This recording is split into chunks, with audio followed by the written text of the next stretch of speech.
He was the most powerful king who commanded thousands and conquered everything. But he's suddenly transported to another world, and he hears a voice telling him to seek the light in his next life. He wakes up to two strangers looking at him, and they talk about how he looks just like them. They call him Arthur, and he realizes he's been reincarnated into another world.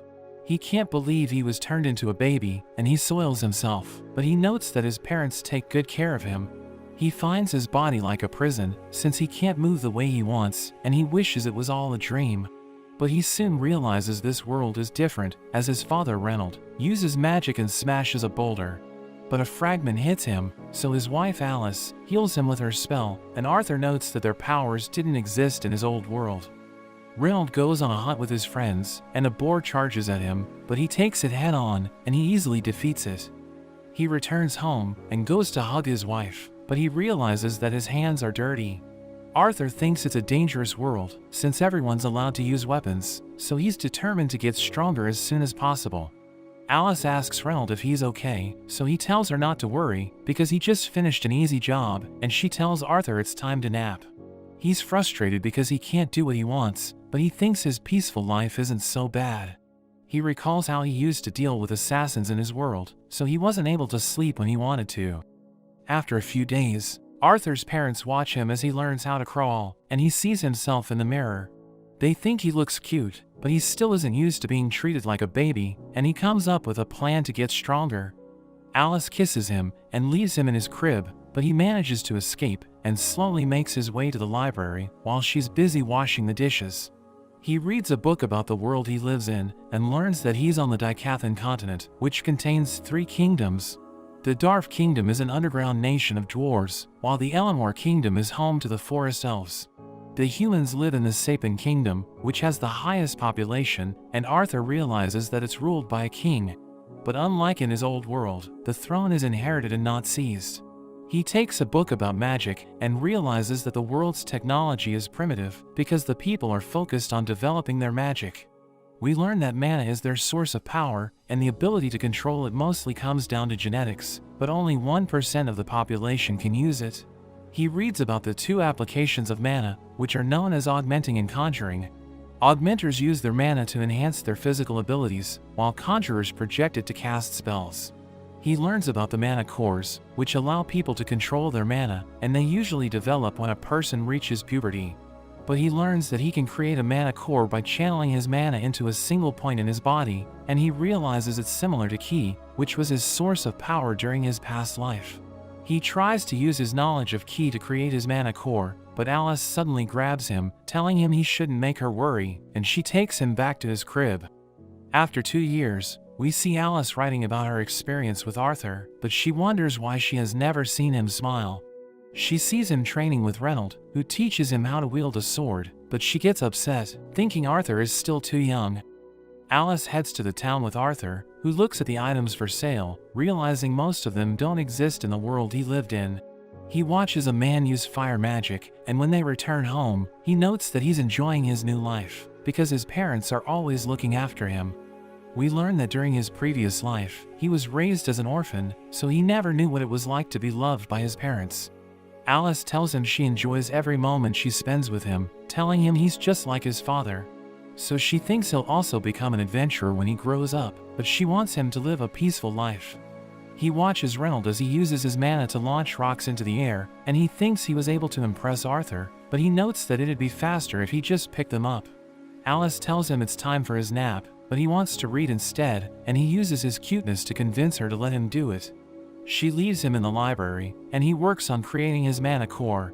He focuses all of his mana into a single point in his body, but there's suddenly an explosion, and Reynolds shields Alice with his body. He asks her if she's okay, but she mentions that Arthur is inside, so they rush to find him, but they realize he awakened his powers, and they can't believe it, because he's only 2 years old. He thinks he has made the first step to becoming stronger, but the roof suddenly collapses, and he's about to be crushed. He realizes he was careless, and thinks it's too early for him to die, but his parents save him. Reynolds pushes the debris away, and they start crying, because they thought they lost him. But he doesn't understand why they're getting emotional, since he didn't know what it was like to have parents, and he also starts crying, but he struggles to understand his emotions. In a flashback, A man is accused of trying to kill Arthur, and the council tells him to return to his homeland, where he will be tried for his crimes. But he admits that he's guilty, and begs Arthur to spare his family, because they'll have a fate worse than death if they go back. The council refuses to listen to him, but Arthur kills his wife and daughter, and everyone's shocked by his actions.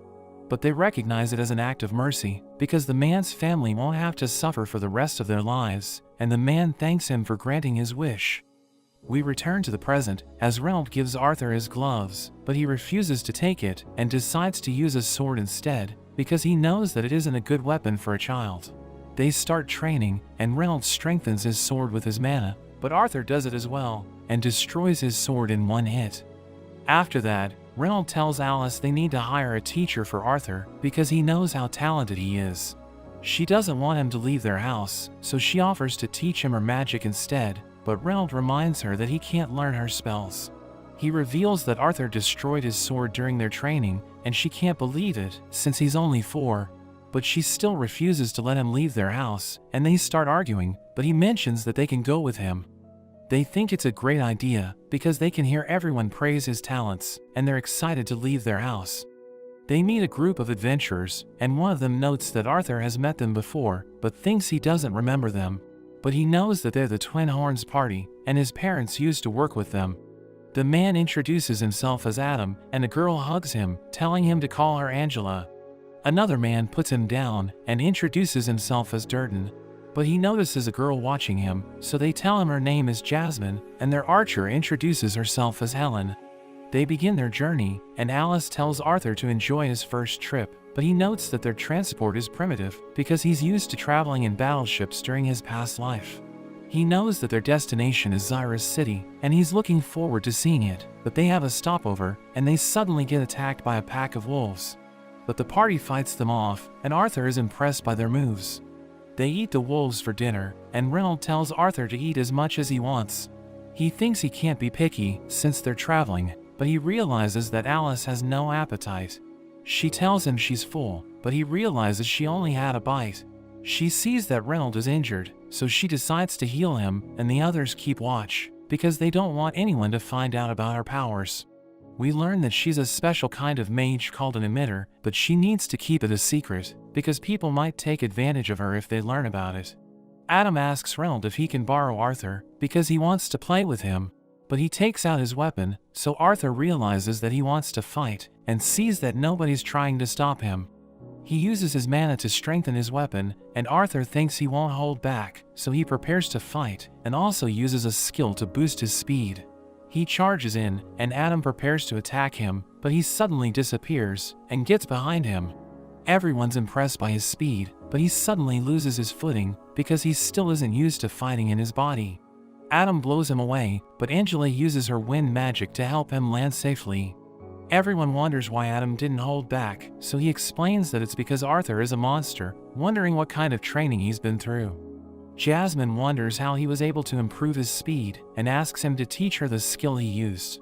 He realizes she's the type of person who will stop at nothing to achieve her goal, so he ends up agreeing to teach her.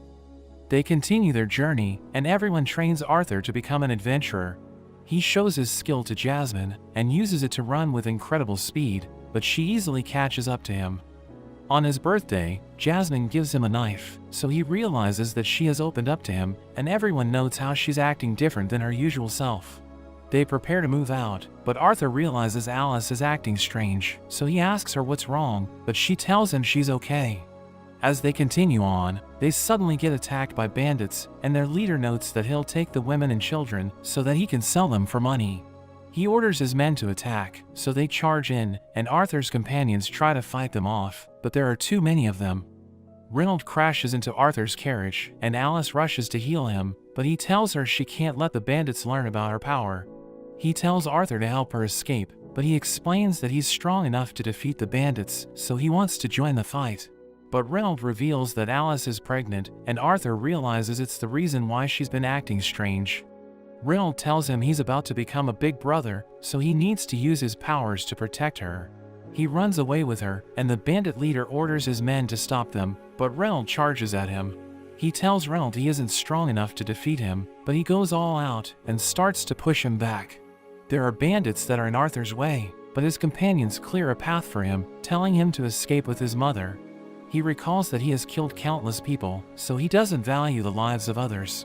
But a mage suddenly casts a wind spell, and he pushes his mother out of the way, and he gets hit instead. But he throws his knife at the mage, and it wraps around his leg, causing him to fall. Everyone realizes Arthur is in trouble, so Angela and Durden try to save him with their magic. He notes that he feels strange, because he's about to fall to his death, but his heart feels full. He thinks the man who begged him to spare his family felt the same way, and realizes that his parents cried when they saved him, because they were willing to risk their lives to protect him. But he knows that they'll also cry if he dies, and notes that he was looking forward to becoming a big brother. He later wakes up in the middle of the woods, realizing he was able to survive, but the ground suddenly starts shaking, and a dark creature appears, calling him by his name. He tries to attack it, but it flicks him away, telling him he still has a long way to go. She introduces herself as Sylvia, and tells him she's his ally, but he isn't sure what she means. She gives him some fruit, telling him he needs them to recover, but when he tries to move, he cries as he feels pain. She tells him he's lucky to be alive, and notes that she'll answer his questions after he eats the fruits. So he eats them, and he asks her what happened to his parents. She reveals that they're safe, telling him they already left a few days ago, and he starts crying tears of joy because he thought they didn't make it. After a few more days, we see that Arthur has already recovered, and he wants to go home. But Sylvia tells him he can't just walk away, since they're on the outskirts of the Elshire forest, and it's filled with wild animals and outlaws. She promises to open a dimensional rift to help him return home, but she notes that it'll take time to prepare. He starts training with a stick, and we learn that he finds her scary because of her appearance. He knows nothing about her, since she isn't telling him anything, but he thinks she's a good person. He activates his mana core, and she's impressed that he can do it at such a young age, but she uses her hand to gather mana, asking him if he knows what she's doing. So he notes that she's using magic and collecting mana at the same time, and she explains that humans can't usually do it because of the way they view mana. He tells her he wants to learn how to do it, but she asks him what he'll do with it, because she knows that he'll attain a new level of power after he learns it. He recalls how the bandits attacked his parents, and tells her he'll destroy everyone who takes away what's precious to him, but she flicks him away. She tells him he failed, so she won't teach him the ability, asking him if he thinks killing people is fun. She notes that her hand can easily tear him apart, but it can also touch him gently, and she asks him which one he prefers. So he tells her he prefers the gentle one, and she notes that she doesn't like violence because it makes people hate each other, telling him she wants him to live a peaceful life. He wonders why she would say that, thinking she must know everything about him, but he knows that it's impossible. She asks him what he'll do once he gets stronger, and he recalls the moments he spent with the twin horns, telling her he'll use his powers to protect everyone. She notes that his answer is perfect, but we see a creature searching for her, and it flies away, leaving a dead dragon behind. In a flashback, Arthur meets a man named Malone, who welcomes him to his office. We learn that Arthur is a king in name only, and the Parliament holds all the power in the country, which is facing a crisis. His role is to act as an agent of war, and Malone praises him for winning countless battles for the country. He wonders what Arthur is doing there, but he suddenly takes his leave. We return to the present, as Sylvia teaches Arthur how to use magic while collecting mana, and he recalls how he used Ki to defeat his opponents in his past life. He manages to use the skill, and realizes he can move while it's active, so she praises him, but she senses something approaching. So she makes him hide under the rubble, and tells him not to make a noise, as he sees the creature who was searching for her. She wonders how he found her, so he reveals that the scent of blood led him there, and tells her to come with him. But she refuses, so he blasts her with an energy ball, and she struggles to defend against it. He threatens to kill her if she continues to resist, but she unleashes her powers, causing her armor to shatter, as she reveals her true form. Arthur realizes she's a dragon, and she attacks the creature with her energy breath. He defends himself with a barrier, and tells her she won't survive if she uses that power, but she doesn't care, telling him she has lived a good life. The creature retaliates with countless energy blasts, destroying everything around them. She realizes that Arthur is safe, but the creature charges up another attack, and she realizes she's in trouble, so she uses her powers to stop time. Arthur comes out of the rubble, and she opens a portal for him to escape. She notes that it's connected to a remote place, but she thinks he'll be fine because he can survive with his new skill. He realizes she's injured, but she gives him an egg, telling him to take care of it and wrap her feather around it. She causes symbols to appear on his arms, and he asks her what they are, but she tells him he'll find out in the future. She mentions that it's time to say goodbye, revealing that she could have sent him home from the beginning, but she didn't want to let him go because she enjoyed living with him. She tells him she isn't strong enough to protect him, so he needs to escape, and he realizes that the moments he spent with her changed him. He notes that he considers her as family, but she reminds him that he already has a mother, so he decides to call her his grandma, and she cries as she hears it.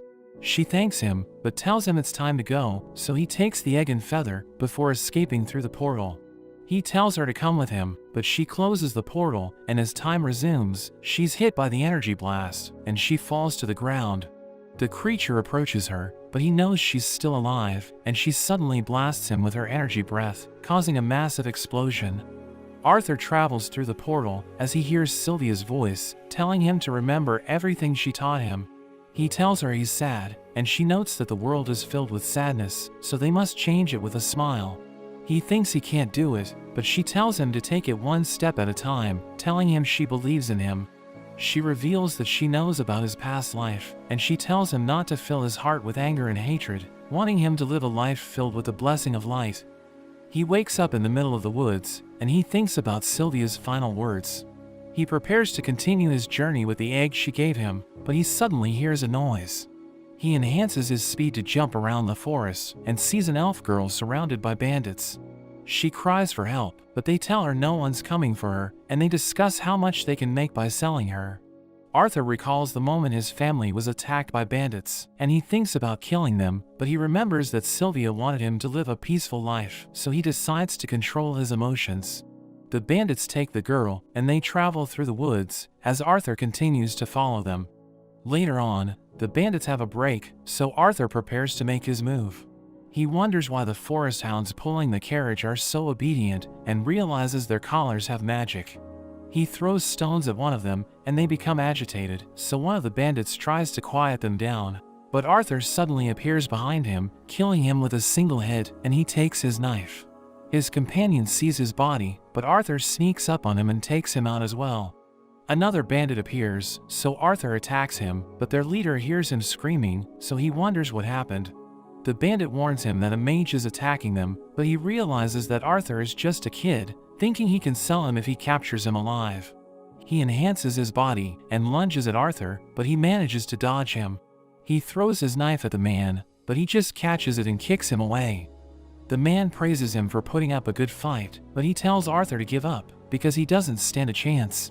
But he burns the man's leg, so he becomes angry, telling Arthur he's going to kill him, but Arthur throws his knife again, and it hits the man's head, killing him in an instant. The last bandit starts begging for his life, but Arthur finishes him off, and sets the girl free. He sees a silhouette covering her face, so he becomes confused, but he tells her she can go home now. She asks him about the bruises on his arm, and he thinks it isn't something a child should see, realizing it's the first time he's met someone his own age. He covers the bandits' bodies, telling her she's too young to see what happened, but she reminds him that he's also a kid. She wonders what happened to the bandits, so he notes that they had an accident, and he tells her she's safe now. He gathers her stuff, and tells her it was nice meeting her, but she grabs onto him, because she's too scared to be left alone, so he decides to keep her company. He wonders why she's afraid, because he thought elves were safe in the woods, but she tells him her parents warned her about the tree golems, which are said to eat children. She reveals that she doesn't know the way back, so he realizes that he can't just leave her, and he decides to help her return home. He thinks about killing the hounds, because he doesn't know how to control them, but she wants to set them free, telling him they were just being used by the bandits. She notes that the people of the forest cherish all life, and she removes the hounds' magic collars, allowing them to escape. They start looking for her home, and as they take a break, the girl reveals that her name is Tessia. Arthur gives her food, telling her they still have a long walk ahead of them, but she tells him it smells funny. She doesn't like it, telling him she wants to eat something sweet, and he thinks it's normal for her to act that way, because she's just a kid. She wonders what he's doing in the woods, and he reveals that he got separated from his family, so she thinks he also got lost. He asks her about the land of the elves, and she tells him her parents are always busy, so she spends most of her time with her caretakers. They continue searching for the Elenmore kingdom, and Arthur notices bugs flying around Tessia. She reveals that the elves use them to mark paths, and she puts one of them on his ear, as he realizes that it's how children play with each other. She mentions that she'll train at her master's place once her mana awakens, and he asks her if she has no organized education, but she doesn't know what he means. He sees a hound following them, so he keeps watching their backs, and as they're about to sleep, he's worried that it might attack them, so he tells her he'll keep watch while she rests in the tent. He starts thinking about the egg Sylvia gave him, but Tessia tells him to join her in the tent, telling him the beasts might attack him if he stays outside. He asks her if she's afraid of ghosts, but she explains that she's just thinking about their safety. He joins her inside, and she tells him to stay with her no matter what happens, so he promises not to leave her, telling her to go to sleep. She reveals that her grandparents told her all human men are perverts, but he tells her it's not true, but he realizes that she's already asleep. The next day, they continue their journey, as Arthur notes that Tessia is now comfortable around him. He helps her cross a river, but after some time, he feels an unbearable pain in his mana core.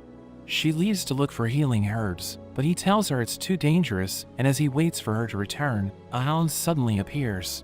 It gives him food that it hunted, and Tessia sees it, telling him it wants to repay him for setting it free. At night, they eat the food from the hound, and they both find it delicious. Arthur notes that growing children need meat, and Tessia reveals that she didn't find any herbs, but she found mushrooms instead.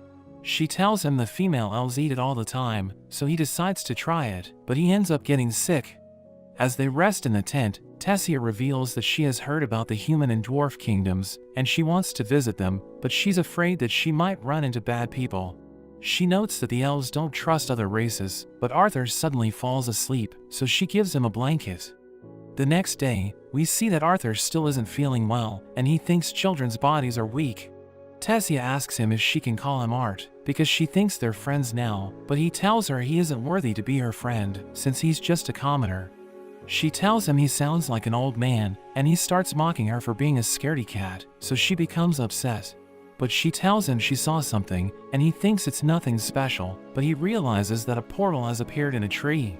She tells him they've finally found her home, and she invites him to come with her. But the guards immediately arrest him, telling him he isn't allowed to be there, and he sees that Tessia is just standing there, so he thinks she betrayed him. They prepare to kill him, but she begs them to let him go, telling them he saved her life. They think he brainwashed her, but her grandfather Varian arrives, telling them to let him go. He thanks him for saving the Princess of Elenmore, so Arthur realizes that she's a member of the royal family, and he can't believe it, because he thought she was just a commoner. Her parents also arrive, and they're glad she's safe, but they wonder what a human is doing there, telling the soldiers to arrest him. But she explains that he saved her life, telling her father they should invite him to their castle, and Varian mentions that he wants to speak to him later. Tessia shows Arthur around the kingdom, but he sees everyone staring at him, so he realizes they don't like humans. But Tessia also stares at him, and he finds her strange, wondering why she didn't do anything when he was about to get arrested, so he thinks he shouldn't let his guard down. They reach the castle, where the servants welcome Tessia back, and she tells them to take care of Arthur, telling them he isn't a bad human. She wonders what they should do next, but he notes that he wants to talk about what they've been going through, and her father wants to hear it. So he sits with her family, and her father introduces himself as King Alduin. Arthur tells them about his commoner background, and reveals that he was separated from his family after the bandits attacked them. So he ended up in the woods, where he saw Tessia being kidnapped by slave traders. Alduin becomes angry hearing this, and notes that it's the work of barbaric humans, but Arthur explains that not all slave traders are humans. Varian wonders how he was able to save her from the kidnappers, so he reveals that he used magic to defeat them, and the guards don't believe him, because he's just a kid. But Tessia mentions that he's telling the truth, and Alduin believes him, but Arthur notes that he needs the elves to send him back to his family as a reward for saving her. Alduin explains that they don't want to help humans, but Arthur can't believe they consider humans barbarians, because they aren't so different, and we see Tessia staring at her father. So he decides to help Arthur, telling him the teleportation gate to the Sapien Kingdom can only be used every 7 years, and they still need to wait 5 years for it to reopen. But he notes that they can't keep Arthur in the kingdom, so he'll order the guards to escort him back home, telling him they'll have a squad ready for him in the morning. Arthur thanks Alduin for granting his request, and he's glad that he can finally return home, but he suddenly feels pain in his mana core again. After that, we see Arthur taking a bath, but he notes that the pain is getting worse, so he thinks he needs help. At night, Arthur sees Tessia with her parents, and he thinks about his family, wondering if they'll be happy to see him again. Tessia joins him, and she apologizes for her parents, but he knows that they were just worried about her, telling her she can continue acting like a spoiled princess. She mentions that he'll experience the same thing once he's reunited with his parents, but he isn't sure if they'll be happy to see him again, thinking he's the reason why the bandits attack them. But she grabs onto his face, telling him she's sure his parents miss him, because she already misses him since he's about to leave. They're suddenly surrounded by fireflies, and Tessia mentions how she likes watching them. But Arthur realizes they're under attack, so he protects her, and he charges at the attacker, who turns out to be Varian. Arthur wonders why he attacked them, but he realizes that Varian just threw fireflies, and he reveals that he was just testing him. Varian finds him interesting, so he gives him a wooden sword, and forces Tessia to watch them fight. Arthur charges in, but Varian easily dodges his attacks, and he realizes he's too slow, so he tries to move as fast as he can. Varian breaks his sword, and the tip flies at Tessia, but Arthur manages to stop it. He uses his magic to attack Varian, but it doesn't work, and as he sees Varian's eyes, he remembers the beasts he fought during his past life, thinking he won't survive if he doesn't fight seriously. He gets blown away, but he immediately recovers, and he manages to land a hit. Varian can't believe Arthur was able to touch him, and he wants to continue the fight, but Tessia tells him to stop. He asks Arthur if he wants to become his disciple, but he explains that he needs to leave because he wants his parents to know that he's okay, so Varian notes that he can still contact his parents while he's there. But his mana core suddenly starts hurting again, and Varian realizes that he inherited a beast's will, telling him he'll die if he doesn't become his disciple. We see Arthur as a dark creature comes out of his body, and as it approaches him, he wonders if it's a manifestation of his inner self. But Tessia suddenly wakes him up, telling him to get changed, because Varian is waiting for him outside. Alduin tells Varian that they can't let Arthur stay in Elenwar, because he doesn't belong there, asking his father why he wants Arthur to become his disciple. But he explains that he's just fond of him, and tells him to get in the carriage. As they travel, Varian notes that Tessia is always talking about Arthur, and he reveals she was always lonely, since she was the sole successor to the throne. She tried to make friends, but they all betrayed her, so she learned to stay away from people. But he notes that she always smiles when she's with Arthur, telling him she isn't always that happy, so he thanks him for helping her open up. They arrive at a strange house, where Varian yells at his friend to come out, and she tells him to stop shouting. He reveals that she's a special mage named Rinia, telling Arthur she'll help him contact his parents, but he wonders how it's possible.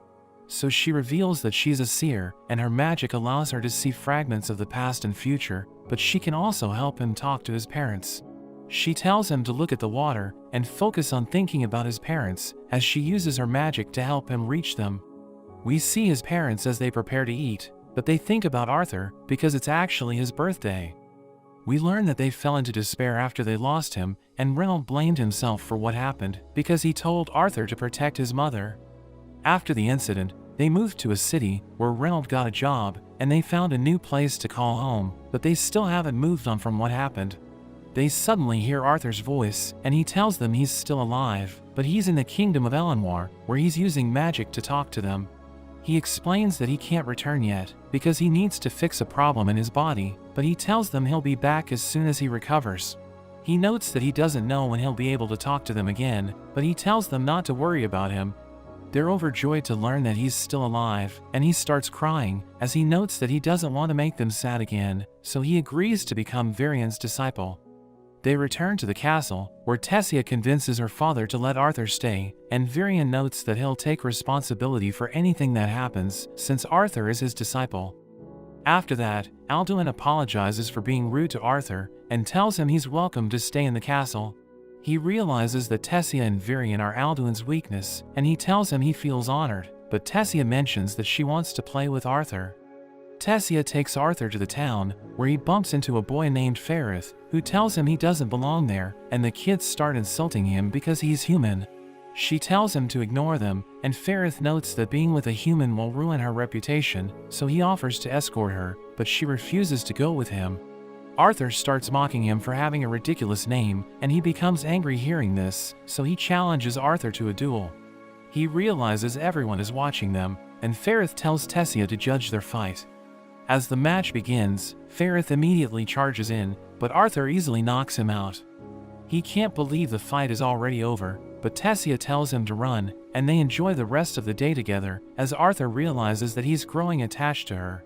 She asks him if he's ready for his training tomorrow, and he recalls that Varian warned him that his training as a beast tamer will be brutal, but it will lead to significant results if he can endure it. He tells her he's excited for his training, telling her he'll work hard for his future, and she notes that she'll also work hard, because she doesn't want to lose to him.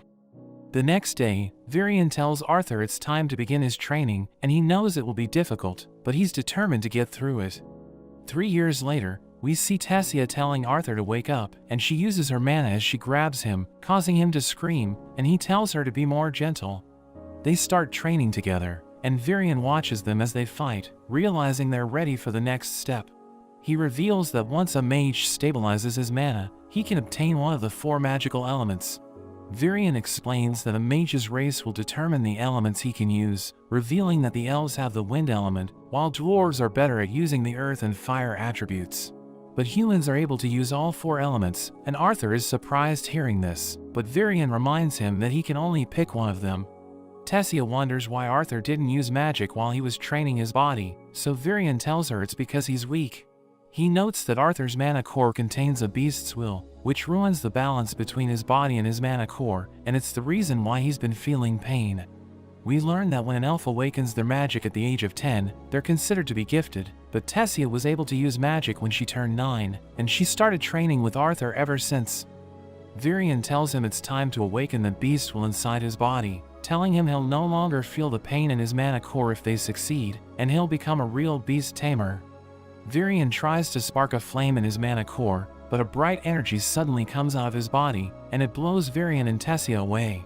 They wonder what just happened, and Arthur loses consciousness, so they take him back to the castle. He later wakes up, and Varian asks him if he's familiar with his beast will, so he explains that he got it from a dragon. Varian can't believe it, and he tells Arthur not to tell anyone about it, because a dragon's will could attract unwanted attention. He thanks Varian for worrying about him, but he tells Arthur he'll be returning home in 4 months, because a cultural exchange program between the 3 kingdoms has begun. So the entrance to the human city of Xyrus will open, and Arthur will finally be able to go home. But he's sad hearing this, and we see that Tessia isn't happy to learn about it either. That evening, as Arthur prepares to sleep, Sylvia's egg suddenly hatches, and a baby dragon emerges. He finds it cute, but it suddenly bites him, causing a marking to appear on his arm, and he starts hearing the dragon's voice. He realizes that it can talk inside his head, and he decides to name it Sylvie, telling her to consider him as her father. The next day, Tessia goes to wake Arthur up, but she screams as she sees Sylvie, so he wakes up, but he realizes that she's hugging it since it's so cute. They go to train with Varian, who freaks out as he sees Sylvie, and he realizes that it hatched from the assimilation of the beast's will. Arthur wonders what he should do with her, and Varian notes that nobody believes in dragons, so he can just tell everyone it's a mana beast. Varian tells him he has awakened as a beast tamer, so he now must train his beast in mana core, telling him the best way to do it is through a real fight. Varian surrounds himself with a strange energy, and he transforms into a dark monster, telling Arthur it's time to begin their training. But he can't keep up with Varian's movements, so he gives up, telling him he looks scary. Varian returns to his original form, and Arthur tells him he couldn't sense his presence while he was a monster, so he explains he used his magic to manipulate wind and sound. A few days later, we see that Arthur has mastered his beast will, so he can now use the beast's power, and his body has become so strong that the pain in his mana core has stopped bothering him. We see Arthur in the town with Tessia, and Ferrith bumps into him again, but Arthur doesn't remember him. so he becomes upset, reminding Arthur about their previous encounter, and he challenges him to a duel again, but he instantly loses, and his friends think he's pathetic. Tessia reminds Arthur about him, and he finally remembers who Ferrith is, telling him he's glad to see him again. They shake hands, and Ferrith's friends note that he always wanted to befriend Arthur, who wonders if they'll participate in the culture exchange program, so they reveal that all nobles are required to join. But Ferrith thinks Tessia won't participate because she might get lost, so she becomes upset and punches him away. After that, Arthur tells Tessia she shouldn't punch her subjects, telling her to act more like a princess. But she notes that he'll be leaving soon, wondering why he's getting angry like her father, and she suddenly runs off.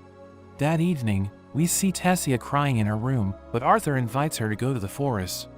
She decides to go with him, and she notes that they aren't allowed to be there, but he assures her that they'll be fine.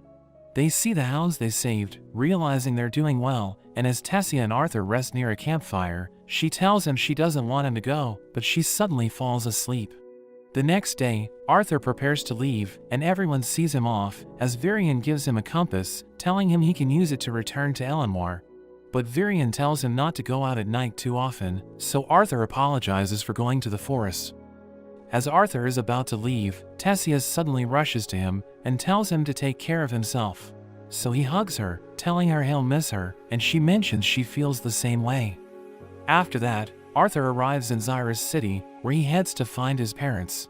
His sister Eleanor opens the door, and his parents are surprised to see him, as he mentions that he's finally back. But Eleanor wonders who he is, so Alice mentions he's her big brother. He tells them everything that happened after they got separated, but he decides not to mention Sylvia, because he thinks they might get into trouble if they learn about her.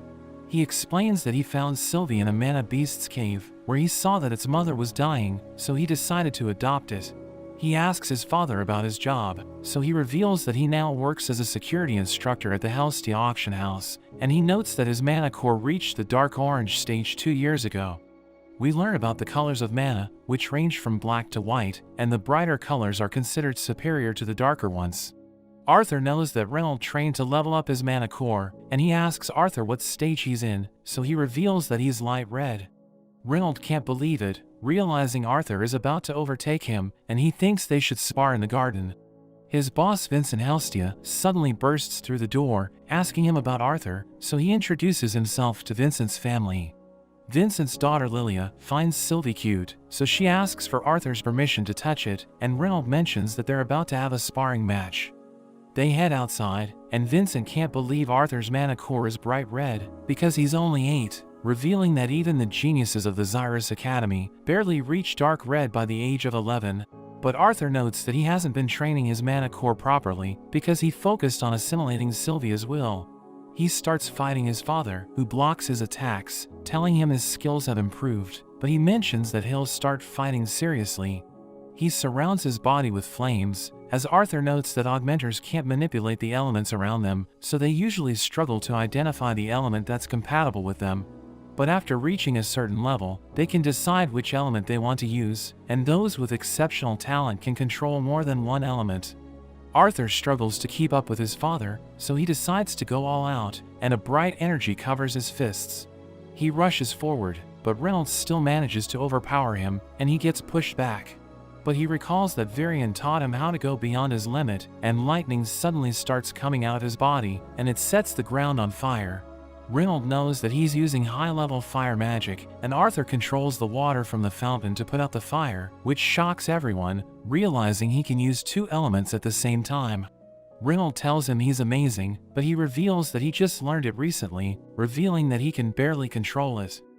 After that, Vincent notes that Arthur has a bright future ahead of him, so he suggests sending him to the Xyrus Academy, which is the most prestigious school in the continent. His wife Tabitha tells Reynolds not to worry about the tuition fees, because they'll pay for it, and Vincent notes that he knows the director of the school, so Arthur can enroll even if he's underaged. But he explains that he just reunited with his family, so he wants time to spend with them. We see Arthur walking around the house, and he comes across Lilia, who takes him to her special dining area. The servants give her food, and they tell Arthur that she goes there whenever she's stressed, revealing that her parents want her to become a mage, even though they can't use magic. The next day, Arthur meets the Twin Horns party, and they're all happy to see him, telling him he's grown. They reveal that they found a high-paying job in a remote city, so they're all doing well, and Angela notes that they've been to different places because of their job. Arthur realizes that he has only seen the Dicathan continent, and he considers becoming an adventurer so that he can explore the rest of the kingdom. We see Arthur giving Sylvia a bath, as he thinks about how Lilia's parents want her to awaken her powers, and he notes that he can't get it out of his head. After that, Alice tells Arthur they need to get him cleaned up, and she takes him to a hairstylist, who tells him he'll shine after his haircut. Everyone's impressed with his new look, but he wonders why they took him to the hairstylist.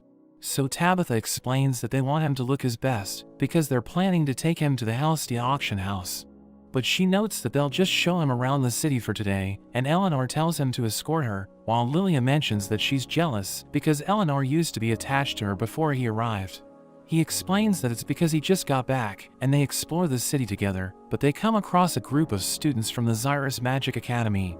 Lilia explains that their uniforms give them authority, but Arthur thinks they're dangerous because they look like troublemakers.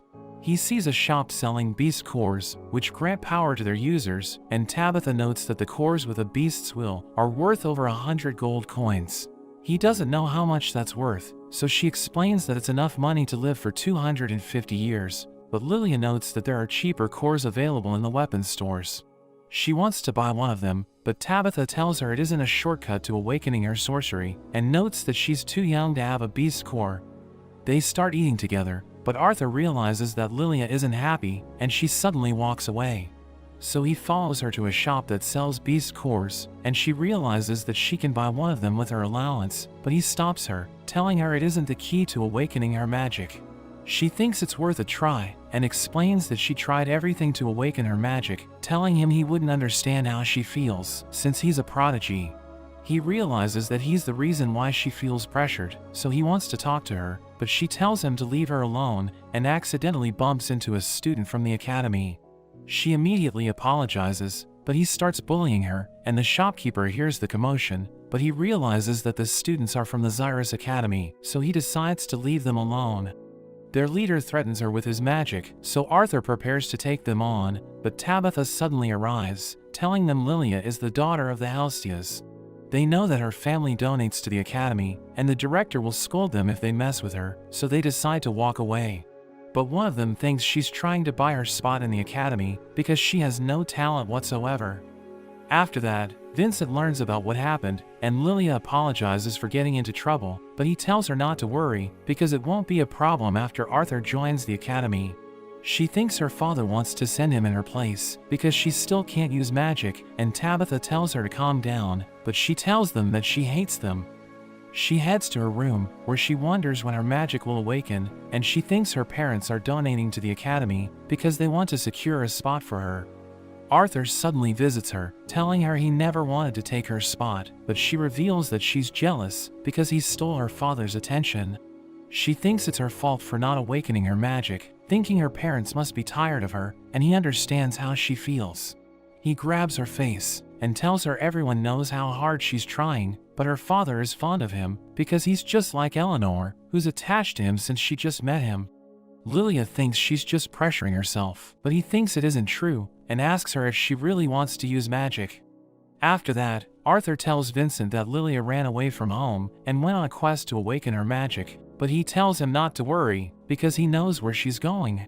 He gives Vincent a letter, and he realizes that she left because she thinks she's a burden to them, but she promises to become a sorcerer in the future. He thinks he screwed up, because he pressured her to become a sorcerer so that she would have a good future, but he notes that he still loves her even if she can't use magic. She suddenly appears, and she apologizes for lying to him, but Arthur reveals that he was the one who planned everything, because he wanted to test her parents. Vincent realizes that he was insensitive, and he tells Lilia she doesn't need to attend the academy, promising to make her happy even if she doesn't become a sorcerer. But she notes that she wants to go to the academy, so that she can become a sorcerer who makes everyone happy. Arthur decides to awaken her mana, and he makes her sit with Eleanor, but Tabitha isn't sure if his plan will work. He tells them to take deep breaths and close their eyes, and Eleanor mentions that she saw lights for a moment, but he tells her they disappeared, because she let her breathing get disrupted. Lilia notes that she can't see anything, but he tells her to relax, and he puts his hands on their backs. She starts to see lights, and her parents are glad that she has awakened her magic, realizing Arthur's plan worked. After that, everyone celebrates Lilia's awakening, and her maid tells her to eat as much as she wants. Arthur notes that it might take 2 to 3 years for her power to stabilize, telling her it will take a lot of work, so he wants her to train every day. Arthur heads to the Helstia auction house, where we see that Reynold is the head of security, and he orders the guards to stay alert. The host begins the auction and reveals that the royal family is in the building, so everyone cheers for them as Arthur realizes that they love the king Glader. The first item is an elemental weapon, which can immobilize its target, and it sells for over 50 gold, but Arthur realizes that Sylvie is missing, so he leaves to look for her. Vincent announces that the next item is a world lion cub, and he notes that it will become an A-class mana beast when it grows up. The bidding begins at 100 gold, and the nobles raise it to 450, but Prince Curtis tells his father that he wants it. So Glader puts a bid of 1,000 gold, which surprises everyone, and Vincent congratulates him on his purchase. We see Sylvie walking around the building when she comes across a mage named Sebastian, who tells her to go with him, but Arthur suddenly arrives and recognizes him as a royal conjurer. He asks Sebastian to return her because she's his partner, but he seems to be interested in her because he knows that she's a unique mana beast. Sylvie returns to Arthur and he prepares to leave, but Sebastian tells him to leave her behind because he wants to keep her as his mana beast. He notes that he can unlock her full potential and he threatens Arthur with his flames, but he doesn't care and prepares to walk away. But Sebastian mentions that he's a conjurer of the royal family, so he can punish Arthur's family if he doesn't cooperate. He becomes angry hearing this, and everyone in the building senses his overwhelming bloodlust, so they start to panic, and Glader orders his guards to stay alert. Sebastian freaks out, but Arthur realizes that he's screwed up because he let his emotions get the better of him. Glader knows that Reynold is the head of security, and he admits that he wasn't able to catch the intruder, so Glader wants to punish him. Sebastian tells him to have mercy because no one was hurt during the incident, but he mentions that he's interested in Sylvie. Glader notes that he has served the royal family for a long time, and he wants to reward him for his loyalty, telling Reynold he'll be forgiven if he lets Sebastian have Sylvie. But he explains that he's in no position to give her away because Arthur found her himself, so Glader asks him to give her to Sebastian. But he refuses to do it and notes that he can never replace her, so Glader offers to give him the World Lion Cub in exchange, thinking it's a fair trade. But Arthur notes that Sylvie isn't for sale, and Glader once again asks him to part with her. But he asks him if he could sell his own children, telling him he can't accept the answer because of his pride, and Sebastian is upset hearing this, so he orders the guards to attack. But Arthur easily takes them down, and Sebastian can't believe they're no match for him, but he wants to get Sylvie at all costs. He summons his flames to attack, but time suddenly freezes, and Sebastian wonders what's happening. He realizes that Arthur stopped time, and he tells Sebastian his spells won't work, so he starts to panic, telling him he can't defeat a royal conjurer. But he breaks Sebastian's leg, so he screams in pain, and Arthur explains that nobody can hear him. He starts begging for mercy, but time suddenly resumes as Arthur reaches his limit. He later wakes up and realizes he went overboard, since he still hasn't mastered his ability to stop time.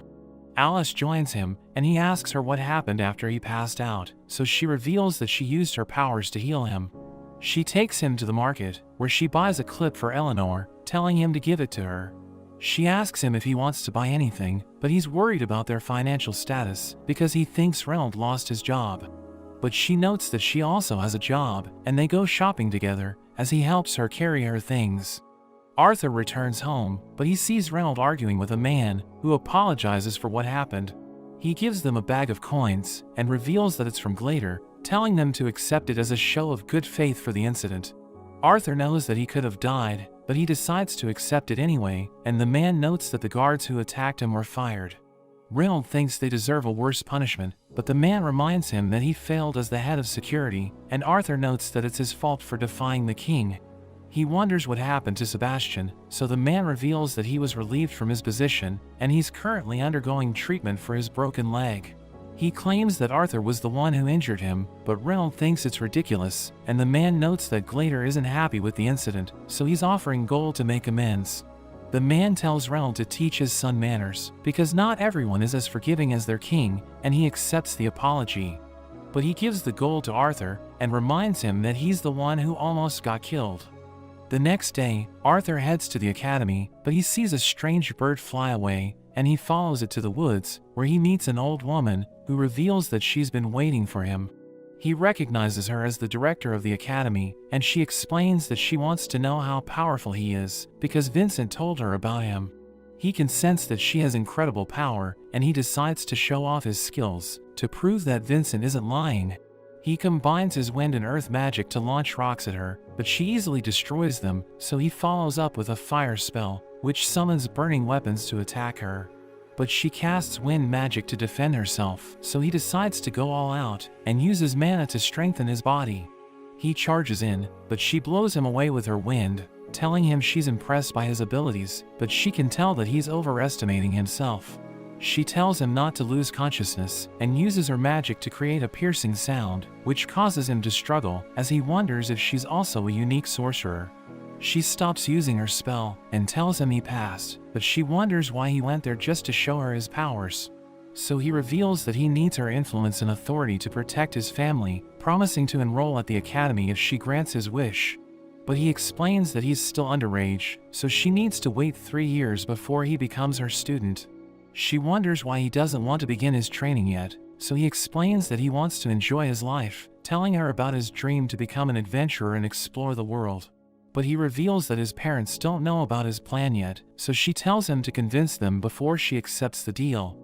After that, Vincent tells Arthur's parents about his powers, and Alice doesn't want him to become an adventurer, because she thinks he's too young to go off on a journey.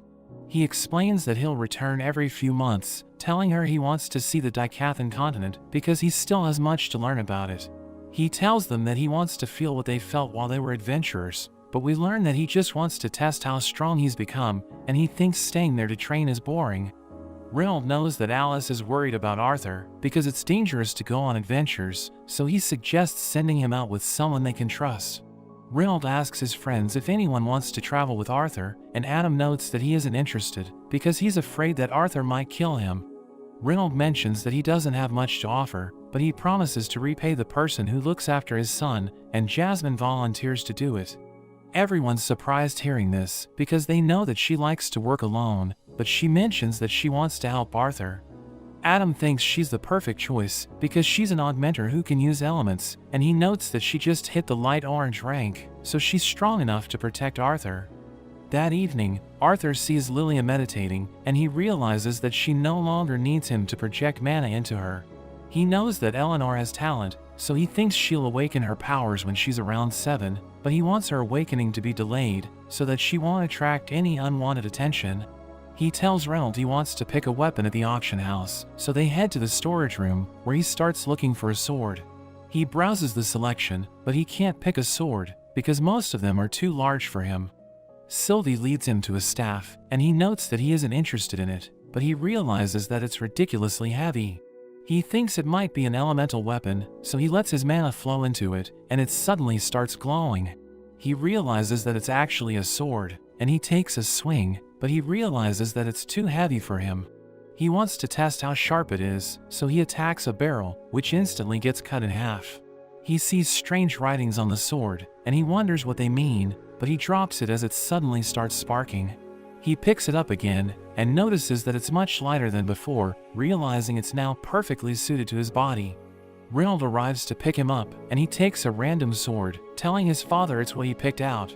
But Vincent asks him about the staff around his waist, so he explains that he just found it on the floor, and wants to use it for practice.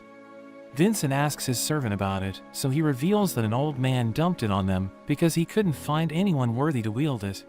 The servant notes that appraisers checked it out, but they all think it's nothing special. So he decided to just keep it there, and he thinks about getting a higher ranked appraiser to check its value. But Arthur tells Vincent he wants to keep it, calling him his uncle, and Vincent is happy hearing this, so he lets him have it. Everyone celebrates Arthur's 9th birthday, and he opens his mother's present, realizing it's a gauntlet with healing gems. Vincent gives Arthur a ring, and he shows another one to Alice, telling her she'll be able to see if Arthur's mana ever reaches a dangerously low level. Adam gives him a scroll that produces sounds, explaining that he can use his mana to leave a message on it, and Alice can reply when she receives it. He thanks everyone for their presence, telling them he'll be starting his adventure, and Alice reminds him to prioritize his own safety. That evening, Arthur prepares to leave, as he thinks about how his family and friends love him, and he wants to get stronger so that he can protect them. His family sees him off, and they tell him not to worry about them, because they'll be fine while he's away. Alice reminds him to keep his ring on, telling him to have a good trip, and he promises to return home safely. He begins his journey with Jasmine, and they head to the Adventurers Guild, where she tells the receptionist that he's there for a rank assessment. We learn that Arthur is wearing a mask, because he doesn't want the royal family to recognize him, and he now goes by the alias Note. They meet the guild chief named Caspian, who reveals that there's usually a written exam before the rank assessment, but he decides to skip it for Arthur, since Jasmine recommended him. They head to the exam hall, where they see a girl named Diane fighting the examiner, who counters her water spell and suddenly appears behind her. She tells Diane that her magic is impressive, but her defenses are lacking, so she'll start as a C-class adventurer. Jasmine notes that she shows promise because she was able to reach C-class at such a young age, and an official introduces the next candidate, Elijah. But the official talks to the examiners, and he mentions that Elijah will be a B-class adventurer, so everyone's confused, wondering why he was exempted from the exam. The next candidate is a boy named Lucas, who notes that he wants to skip the exam and join the A-class, and the examiner knows that he's at the light orange stage. Jasmine is impressed hearing this, but Arthur sees his ears, and realizes that he's an elf. He summons his guardian and orders it to attack, but the examiner uses earth magic to defeat it, so he uses his spell to create a massive fireball, which starts raining flames from the sky. But he loses control over his magic, so the fireball explodes, and it's about to destroy everything in the area, but the examiner uses her wind magic to extinguish the flames. She gives him her feedback, but he suddenly attacks her, so Arthur throws his sword to stop him. The official scolds Lucas for attacking her, and she tells him his ego is his greatest weakness, so he deserves to be in the B class. She uses her magic to take him away, and the official reveals that Arthur is up next, so he prepares to fight the examiner, but the official freaks out as he senses Arthur's aura. Caspian volunteers to fight him, but the official reminds him that he's a double A-class adventurer, so he shouldn't be administering the exam. He explains that he just knows Arthur's sponsor, so he wants to test him, and Arthur knows that he's incredibly skilled, so he looks forward to fighting him. He covers his sword with flames, and clashes with Caspian, who attacks him with incredible speed. He lunges at Caspian, and prepares to strike him, but he gets blown away, and Caspian tells him not to get overconfident. After that, the receptionist tells Arthur that he's now a B-class adventurer, and the examiners discuss how they named multiple B-class adventurers in a single day. But Caspian reminds them how the Xyrus city just welcomed elves and dwarves as adventurers, and reveals that Lucas is a half-elf, while Elijah is human, but he was raised in the Dwarven Kingdom. We learn that he was sent there as the first representative of the dwarves, and he was allowed to skip the exam because he had a guarantor, who even Caspian couldn't overrule. He mentions that they know nothing about Arthur, but his guarantor belongs to the Flamesworth family, which is known for producing the best fire mages in the kingdom. Caspian notes that he was impressed by Arthur's sword skills, and thinks he'll become a formidable swordsman in the future, but he still has a long way to go. We return to Arthur, as he realizes that he hasn't been training like he did during his past life, because he has become accustomed to the powers he was born with. He bumps into Elijah, who recalls that he was the one who saved the examiner, and Lucas wonders why they aren't talking to him, because he's also a B-class adventurer. Arthur explains that they don't like him, because he broke the rules, so he grabs onto Arthur, telling him they aren't on the same level. But he realizes that everyone's watching them, so he decides to walk away. After that, Jasmine takes Arthur to a beast's pasture, and reveals that it has already been explored, so it's the perfect place for newbies to train and collect materials. But they suddenly see massive explosions in the forest, and a giant boar appears, eating the adventurers in the area. Jasmine wonders what it's doing there, because it isn't native to the area, and they realize that it escaped from a caravan. It charges towards them, so they jump away, and Jasmine attacks it with her knives. But it immediately recovers, and she dodges its attack, but she's about to fall to the ground. So Arthur saves her, and she realizes that the boar is preparing to attack a group of newbies, so she jumps in to protect them. It rushes forward, but Arthur waits for the right moment and attacks it from the side, and he defeats it with his flames. At night, Jasmine reveals that she became an adventurer to get away from her family because they taught her that fire is the strongest element. But she has no talent for fire magic, so they labeled her as a failure, and Arthur tells her it isn't true because all of the elements are equal. She laughs at him since he's so worked up, and he realizes that he got angry because he was also called a failure in his past life. She reveals that the twin horns changed her life because they scolded her for always acting alone and taught her to trust in people. She wonders if he's also met people who have changed his life, and he isn't sure if he can change, but he remembers everyone that he's met, thinking he needs to change so that he can protect them. We see Tessia watching him, wondering why he's traveling with a woman, and Virion thinks she's jealous that he's taking on a new challenge, so he tells her to work on improving her magic. After 2 years, we see that everyone's talking about Arthur, and they all recognize him as an overpowered adventurer. He's now known as the Masked Swordsman, but Jasmine tells him it's time to go, and he knows that he still needs to continue to get stronger. Arthur talks to Jasmine about their next quest, and we learn that they've been sent to investigate a village near the Beast Glade, but they decide to prioritize their survival and avoid dangerous monsters. Sylvie leaves to train in the woods, and they see tracks that head into the village, but they wonder why none of them point in the opposite direction. They decide to dig deeper, and they reach the village, but wonder why there's nobody there. They see crystals everywhere, and realize the villagers are trapped inside them, but they see a girl, so they ask her what happened. She explains that she went to the forest to gather herbs, but everyone was already trapped in crystals when she returned, and Arthur thinks a monster is behind it. Jasmine notices a string attached to the girl, so she prepares to cut it off, but the girl suddenly gets dragged into the woods. A giant spider catches her, so Arthur prepares to save her, but Jasmine tells him there's nothing they can do, and the spider traps the girl in a crystal. It launches its web at them, and they run for their lives, so it crawls back into the woods. We cut to a couple of cultists, who discuss that there's an alliance between 3 of the races, and one of them points to the Beast Glade. She notes that the people who bear the future of the continent are gathered there, and the other one thinks they must get rid of them, but he seems to find Arthur interesting. Jasmine tells Arthur the spider is called an arachne, and explains that she doesn't want to fight it, since it took an entire lineup of the twin horns to defeat it. She notes that they couldn't have one without Alice, since her emitter powers allowed them to escape from its crystals, and she explains that the only other way to break its curse is to kill it. But it has high resistance to magic, and its shell is so tough that swords can't cut through it.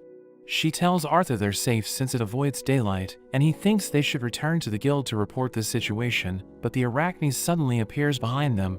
It activates its curse, so she pushes him out of the way and tells him to escape, but she ends up getting trapped in a crystal.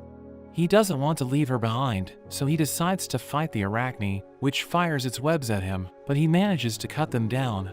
He uses his move from his previous life to close the distance, but it prepares to crush him, so he deflects it and jumps on its back. He stabs it in the head, and realizes he can't pierce through its shell, so he slashes it with all his might, but it still has no effect. He realizes his sword isn't sharp enough to defeat it, so he enchants them with his fire, and continues to attack the arachne. It screams as it gets covered in flames, but it still fights on, and Arthur recalls that Jasmine told him it has high magic resistance. He launches earth spikes to smash its head, which leaves a crack on its shell, and it rushes toward him. He jumps on top of it and drives his sword through the crack, as he summons his lightning to shock it from the inside, which causes it to struggle as it screams in pain. He drives the sword even deeper as he summons his lightning again, and the arachne falls to the ground, but he wonders why Jasmine is still trapped.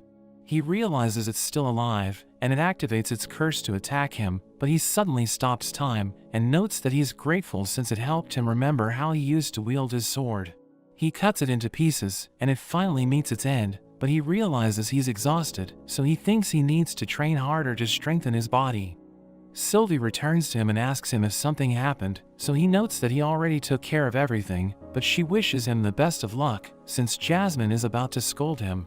He's glad the curse is broken, but she threatens to beat him up, so he apologizes for not listening to her, and explains that he fought the arachne since he got carried away.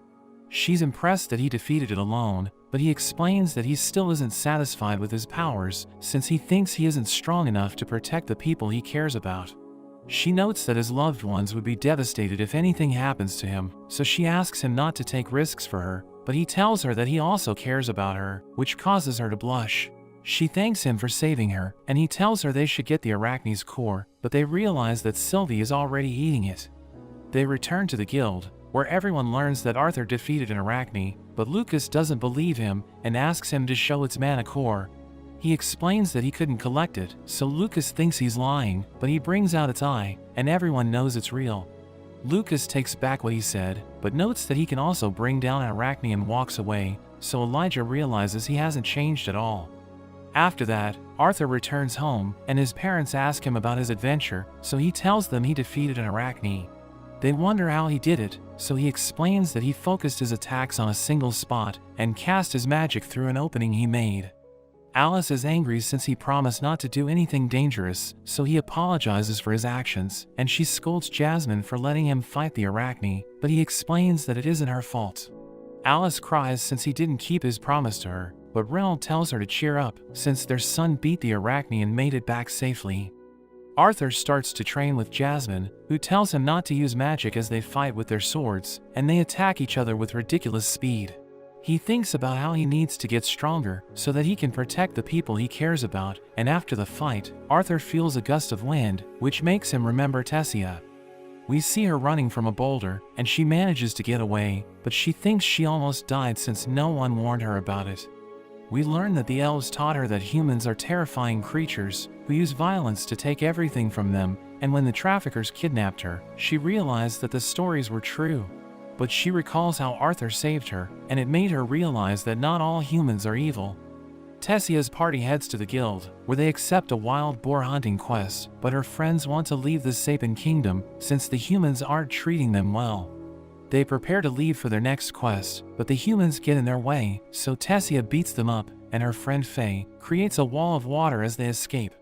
They ride a carriage, where the other adventurers stare at them, and we learn that the humans, dwarves and elves have an alliance, but it only exists between their kingdoms, and the three races still hate each other.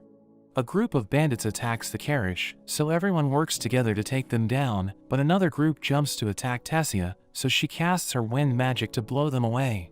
Her friends know the bandits are after them, since elves fetch a high price in the black market, but she notes that she hasn't given up yet. They walk to a village, where they ask about the boar they need to hunt down, but the village chief refuses to help them since they're elves. We return to Arthur, as he wonders why Lucas has elvish blood, since he belongs to the Wykes family, which is a powerful clan in the Sapin Kingdom. He asks Elijah why he's connected to the dwarf royal family, so he notes that it's complicated, and wonders why Lucas is a part elf. He reveals that the Wykes family wants to produce powerful mages, so they welcomed elves who excel at mana control into their family, even though the humans are at odds with them. He notes that he wants to be the greatest mage on the continent, so Arthur wishes him luck, and explains that he isn't interested in becoming the strongest. But Jasmine interrupts them, and tells him they need to leave for their new quest. Tessia continues to ask around, but the villagers tell her to get lost, so she starts to cry. A couple of kids throw an acorn at her, so she becomes upset, but they tell her the boar has been coming from the east, and she thanks them for their help. She promises to get rid of it, but they think she's weak since the acorn hit her, so she explains that she just let her guard down. We see the cultists watching them, and they know that Tessia is an elven princess, so they want to ruin the alliance by killing her in the Sapin Kingdom. They send a giant boar toward her, and it charges at her party, but they jump and blast it with their spells. They think the fight is over, but it immediately recovers and knocks Faye down, so the girls cast their spells again, but they realize it's immune to magic.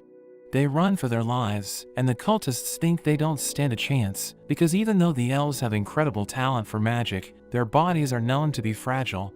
It crashes into a wall, but a rock hits the girl named Vio, and the boar prepares to finish her off, but Faye saves her with his water magic.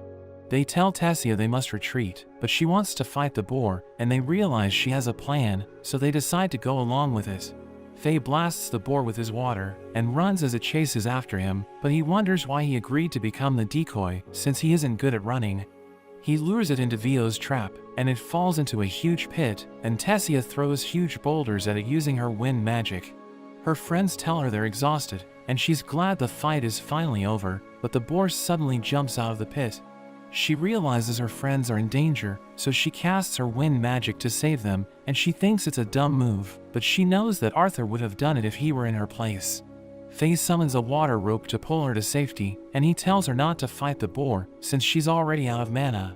She recalls how Arthur covered his fists with mana, and she decides to copy it, since she thinks it's the only way to defeat the boar. It rushes toward her, so her friends tell her to run, but she punches it with everything she's got, and her attack fills the area with light. The boar crashes to the ground, and her friends can't believe it, but she notes that her hand hurts, so they tell her it's because she isn't an augmenter. The cultists realize she defeated the boar, and they think they underestimated her, so they plan to prepare a stronger beast to get rid of her. Tessia tells the village chief she defeated the boar, but he just walks away, and Faye tells her they shouldn't expect courtesy from humans, but the kids thank her for killing the boar. We see Varian talking with Cynthia, and she's impressed Tessia completed the quest, but he notes that he can't take credit for it, since she was blessed with good friends. Cynthia wonders who he's talking about, so he tells her she knows him well, and notes that Tessia will change the world thanks to him.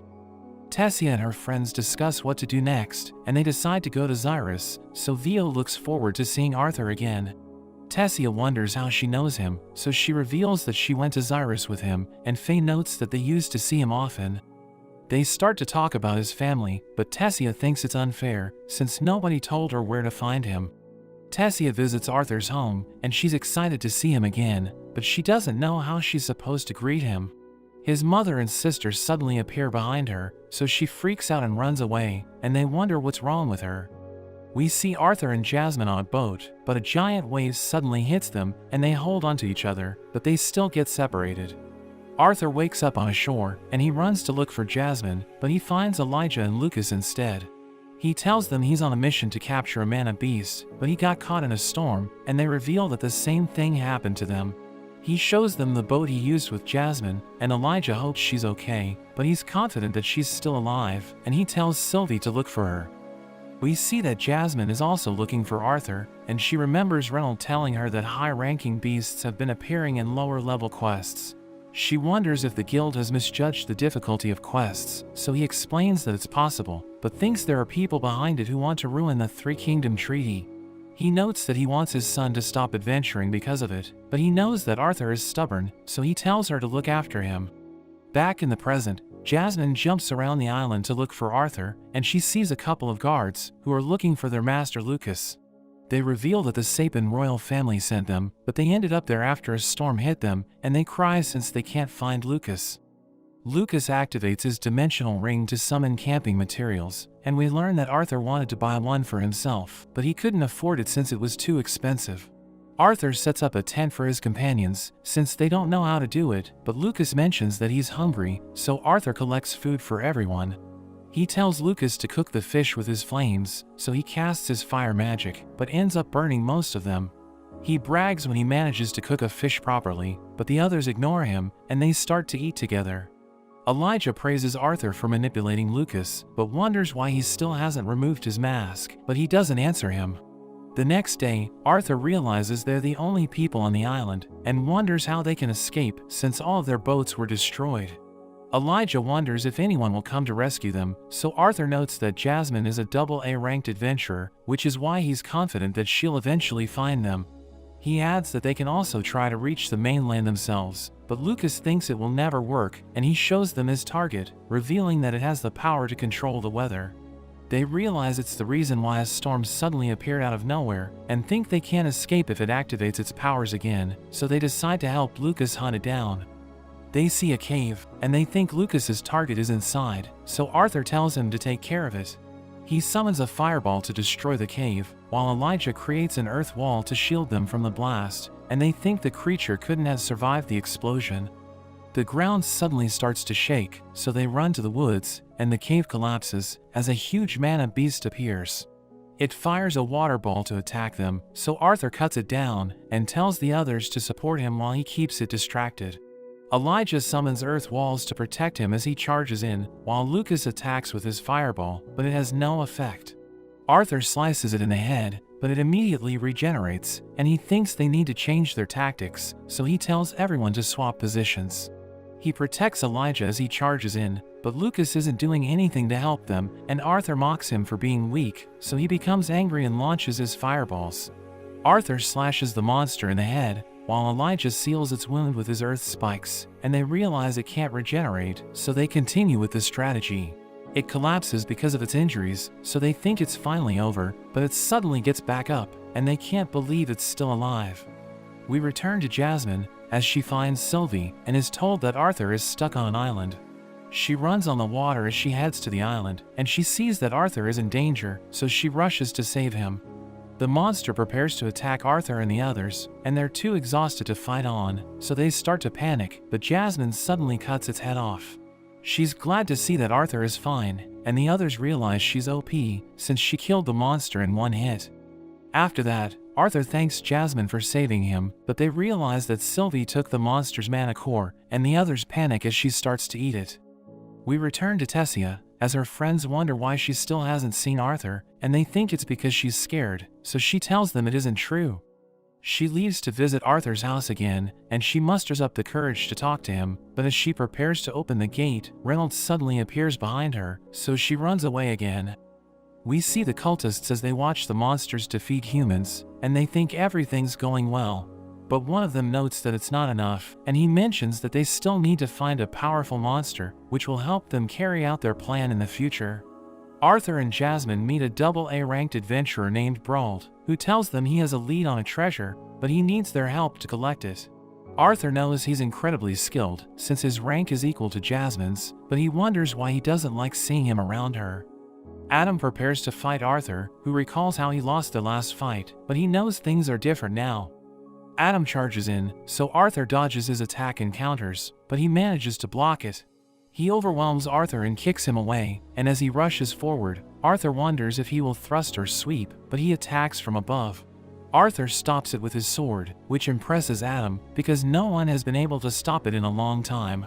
His friends ask him why he didn't hold back, so he explains that it's because Arthur is a monster, but Eleanor tells him to stop bullying her brother. Angela wonders why Alice isn't angry, since Adam fought Arthur seriously, so she explains that she understands since they were training. The other members of the Twin Horns also want to train Arthur, and he looks forward to learning from them, since he knows they're all capable adventurers. Jasmine asks Reynolds about Brauld, so he explains that Brauld has a legendary reputation, since he always fights on the front lines, but he still clears his quests without a scratch. Reynolds wonders why she wants to learn about him, so she reveals that he invited her to go on a quest, but Reynolds doesn't understand why he would do that, since he already has a party. She notes that he asked other adventurers to join him as well, so she thinks he had a conflict with his party, but Reynolds tells her not to jump to conclusions. She decides to dig deeper, and after she leaves, he prepares to train with Arthur. But we see that he's already exhausted after training with the Twin Horns. We learn that they didn't hold back, since he's stronger than they expected, and Reynolds tells him to prepare for their training, but Alice notes that he has had enough for the day, and Reynolds is sad since he didn't get to train with his son. Arthur looks for Jasmine, so Reynolds tells him she's busy, so he decides to spend time with the family. We cut to Lucas, as his guards tell him there are a lot of quests available, but he doesn't want to accept them since he finds them boring. The guards explain that several adventurers died recently, and he knows it's because high-ranking beasts appeared in low-level quests, but he's confident that he can defeat any monster that gets in his way. His servant Shun tells him Brauld is recruiting party members to raid a high-level dungeon, and he thinks Lucas is strong enough to join Brauld's party. The guards warn Lucas it's dangerous since the quest isn't authorized by the guild, but he refuses to listen to them and leaves to look for Brauld. Eleanor tries on a dress, and Arthur tells her it looks pretty, so she decides to buy it for her birthday. He doesn't enjoy going shopping, but Alice tells him they need to buy her shoes and accessories, and he's forced to go along with it. Tessia's friends ask her if she saw Arthur, so she explains that she was about to meet him, but she got interrupted. Faye starts to mock her, so she notes that she'll banish him when she becomes queen, and admits that she misses Arthur. Faye wonders if Virion has given them a new quest, but she notes that they need to wait for him to finish his investigation, and they wonder why high-ranking beasts have been appearing in low-level quests. Vio sees Arthur, and tells Tessia to look to her side, but she doesn't see him since he's already gone. We see Arthur as he looks at the dimensional rings in a shop, and he asks Angela and Helen about the cheapest one available, so they tell him it can't even store their weapons. He thinks it's useless, and realizes he needs to buy the expensive ones to store everything he needs, but his mother and sister find him, and tell him to help them with their shopping. Arthur returns home, and he tells Sylvie he's exhausted, but she wonders when they'll leave for another quest, since she wants to eat more anicaps. He realizes they need to go adventuring again, but notes that he's about to go on his last quest, since he only planned to be an adventurer until he could enroll in the academy. He visits Jasmine, but realizes she's wearing a dress, and Alice and Eleanor reveal that they picked it for her. He tells her it looks cute, but she becomes embarrassed and runs off, so he wonders what's wrong with her.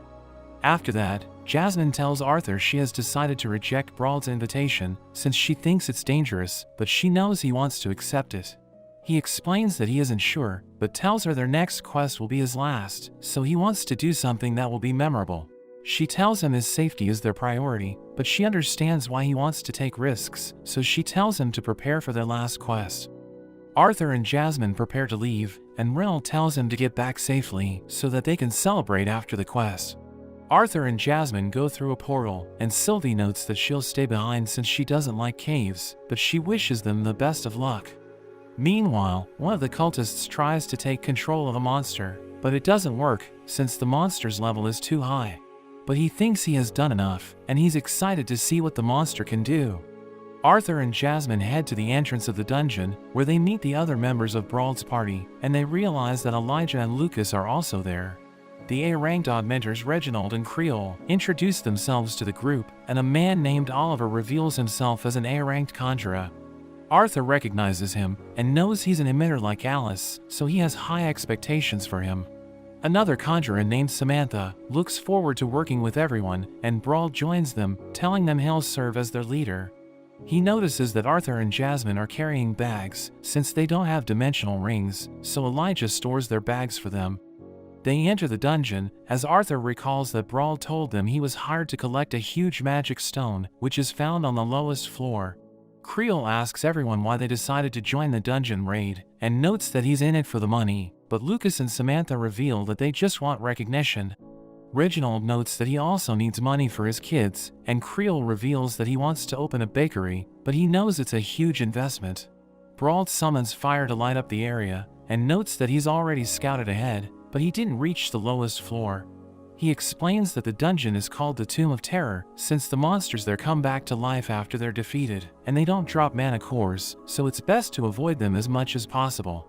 Everyone thinks they won't run into monsters near the entrance, but they suddenly get surrounded by bat runners, so they jump into action. Brawl tells them to conserve energy and mana, but Creole explains that it's easier said than done, since there are too many monsters. Arthur tells Lucas to use his fire magic while he backs him up, so Lucas summons countless fireballs, which wipe out the monsters. But Brawl tells him he wasted too much mana, and notes that they should go before the bat runners finish reviving. They reach a cliff, so Elijah casts his earth magic to make a stairway, and they use it to reach the bottom. Brawl mentions that there's a passageway ahead, and they continue to explore the dungeon, but Samantha suddenly activates a trap, which launches sharp rocks at her. Arthur cuts them down, but everyone wonders why Brawl didn't warn them about the trap, and they realize he didn't know about it. We learn that he received the quest from one of the cultists, who gave him a map to the lowest floor and offered to pay him extra if he went with skilled adventurers. But the cultist never warned him about the traps, and even told him that the Tomb of Terror isn't dangerous. Brawl tells everyone they must proceed with caution, but they reach an area filled with steam, and they ask Brawl what's going on, but he admits that he has no idea. They realize he didn't scout the dungeon before they got there, so Reginald becomes angry, but a giant worm suddenly appears, so Creole smashes it with his shield, forcing it to retreat. Reginald demands that Brawl tell them the truth, so he admits that his client gave him a map of the dungeon, and notes that he knew about the bat runners, but he didn't expect to run into the traps in the giant worm. Arthur realizes the client lied to him, and Oliver thinks they're doomed if they follow him, so he tells Samantha they should take the treasure while the others are busy with the worm. He starts to walk away with her, but Arthur senses danger, so he takes her back to the group, while Lucas protects everyone with his barrier. Oliver refuses to join them, but there's suddenly an eruption, and Samantha casts her water magic to save him, but the lava reaches him first. They see his charred remains, but Arthur notices the magic stone on his staff and tells Samantha to use it on her wand. The giant worm emerges from the ground, and everyone attacks it with everything they've got, as Samantha realizes that Oliver's stone made her magic stronger. Elijah restrains it with his earth magic, but it easily breaks free, so the augmenters charge in. Brauld and Jasmine slash it with their blades, but it barely takes damage, and Reginald smashes it with his hammer, but it immediately recovers and pushes him back. Arthur enchants his sword with flames and launches a flurry of attacks, but the worm suddenly charges at Lucas, so Arthur saves him. Jasmine continues to attack it, but it hides in a hole, and the ground starts to shake, so Arthur realizes they need to prepare for another eruption. He tells Lucas to summon his barrier, but realizes he's too afraid to move, so he rushes to protect him. Lava fills the area, and everyone does their best to defend themselves, but Brauld ends up losing his arm. Arthur cauterizes the wound, and Creole gives him a sandwich, which he finds delicious. Creole reveals that it's his wife's recipe, so Arthur realizes he plans to run a bakery with her, but Lucas thinks they're doomed since Brauld lost his arm. He explains that it wouldn't have happened if Lucas had summoned his barrier, and they start to argue, but Arthur tells them to stop, and asks Brauld if they should still look for the treasure. He admits that he never even set foot in the dungeon before they got there, and thinks he got what he deserved for putting everyone in danger, but he tells them they shouldn't give up. He promises not to slow them down, and thinks Arthur should take over as their leader, since he was able to maintain his composure during their worst moments. He accepts the role, and they open the door to the lowest floor, but they're surprised to see an area filled with crystals. They start to explore it, and Arthur's companions think it's the most beautiful place they've ever seen, but he senses danger and realizes they're going in circles. Lucas wonders why there's another entrance, but the others can't see it, so Arthur thinks the mist is showing them illusions. He tells everyone not to be fooled by what they see, and notes that they need to leave, since they might get trapped there. But Lucas is against it, and explains that they can't leave without the magic stone. Reginald and the others agree with Lucas, so Elijah wonders what's wrong with them, and Arthur thinks the mist is affecting their desires. Creole sees his fiancée and walks toward her, so Arthur tells him to stop, but he disappears into the mist. Lucas's brother appears before him, and tells him he'll become the ultimate mage since he's extremely talented, but reminds him that he's the son of a slave. He becomes angry hearing this, but Elijah asks him if he's okay, and he realizes it was just an illusion. Jasmine sees her father, who tells her relatives to recognize her talents, but Arthur calls out to her, and she realizes she was just seeing things. She asks him if he's also been seeing illusions, but he explains that he has seen nothing so far, and thinks it's because he just wants to keep everyone safe. Brauld sees a group of monsters, so he swings his sword wildly and tells them he's an A-ranked adventurer, while Samantha sees the magic stone, but it suddenly disappears as Arthur calls out to her. He tells her to protect everyone from the mist, so she surrounds them with her water barrier, and he asks Jasmine if she can get rid of the mist. She explains that she can only clear a path, and he tells Samantha to remove her barrier, as Jasmine blows the mist away with a wind arrow. They see vines around them, so Brauld starts to cut them down, and Arthur tells him not to attack without a plan, but realizes he has gone berserk because of the illusion he saw. Lucas summons his flames to burn the vines, but it doesn't work, and Arthur and Jasmine cut through them, but they immediately regenerate.